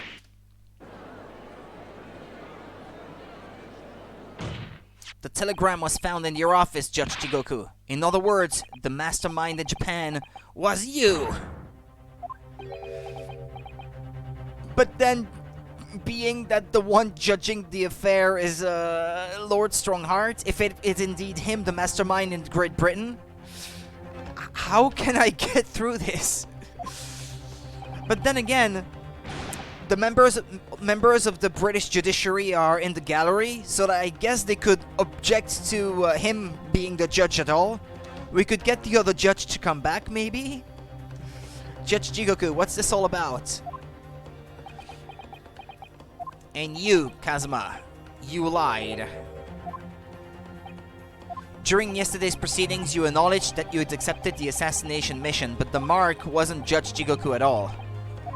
It was T. Gregson, Detective Inspector of Scotland Yard, as shown by the name on the killing contract. Very impressive, Ryunosuke. But actually, I didn't lie. The name of the target I was ordered to kill never passed my lips yesterday. The idea that Seiichiro Jigoku was the mark came entirely from you. You deliberately avoided saying a name. The defense claims these 4 names indicate some sort of international assassin exchange. I'm sure I speak for all present when I say that the very idea seems utterly absurd.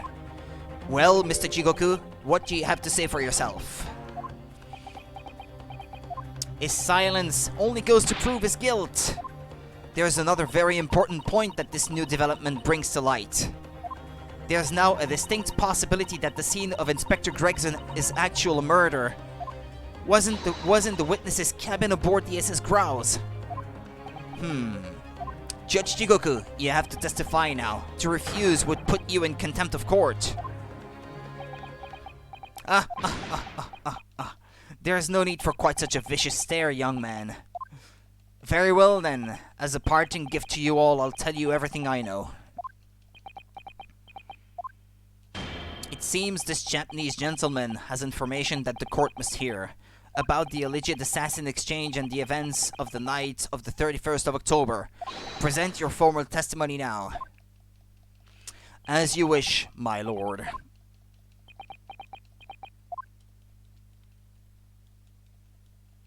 Let's at least listen to his testimony before we stop for today.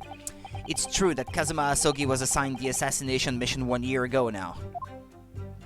The target was Inspector T. Gregson. That was a condition of the British study tour. However, in the end, something happened that meant the young man was unable to carry out his mission. On the evening in question, a member of the crew was on duty outside my cabin at all times. And you know what makes me think that Strong Heart is involved as well? On at least 2 occasions, he asked me if I knew what Kazuma Asogi's mission in Great Britain was. Like he was gauging how much I knew already. And as long as I said that I didn't know anything, he wouldn't have to worry about a thing, probably. I don't know. Probably? I don't know. I'm not sure, actually. On the evening in question, a member of the crew was on duty outside my cabin at all times. If there had been a shot fired, the crewman would have heard it, so clearly I can't be involved. But there's a gunshot mark, there's a bullet hole in the wall in your cabin. So you admit it then, as this communication suggests. There really was an assassin exchange arrangement between Britain and Japan. A political endeavor at the highest levels, not something I can discuss here. To use such a worthy practice as foreign study to coerce somebody to commit murder. It's the most appalling thing I've ever heard. Appalling? Well, it's easy to judge. Pardon? Asogi had a reason for taking his sword to that British inspector, you know? What? Which is why he accepted the mission in the first place. Isn't that right, Counsel? Revenge for his father. Kazuma-sama. Judge Jigoku, if you are the mastermind behind this operation in Japan, then tell the court the identity of your counterpart in Britain. He's not gonna say it. I'm not obliged to divulge that information. As I said yesterday, I've killed nobody. I freely admit that I accepted the mission, but on the night the plan was to be executed, I backed out. In short, this assassin exchange that the defense has identified is unrelated to the events of this case. The crucial point is this: your police inspector can't have perished aboard that steamship in Dunkirk, because if he'd been shot in the cabin, it's inconceivable that a member of the crew wouldn't have heard it. There is evidence. The muffler in the thing in the corner, the bullet hole in the cabin. That's right. Gregson was killed after returning to London in the room on Fresno Street. And the perpetrator of the crime was the Reaper, Barak Van Zieks. The prosecution's accusation remains unchanged. To think that a seemingly innocent foreign exchange program was a facade for such Machiavellian dealings. Clearly it's a plot only a government minister and high-ranking judge such as the witness could hope to execute. Well, I seem to recall that it was someone on the British side who controlled everything. Be that as it may, it is not the place of this court to pursue this villainous assassin exchange plot. We are concerned only with the tangible events pertaining to the murder of Inspector Gregson. Is the defense clear on that point, counsel? Yes, my lord. I'll keep that in mind as I cross-examine the witness. But that'll be something for tomorrow. I'll stop here. We're gonna save. And I'll be back tomorrow in the afternoon. And we'll see how things go then. I have just a little over 4 hours to finish the game tomorrow. I won't rush, or at least not too hard anyway, because I want to take my time with this.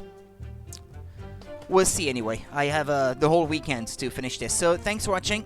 I'll be back tomorrow, and we'll finish at that point. Actually, I think there may have been a problem with my mic before, no?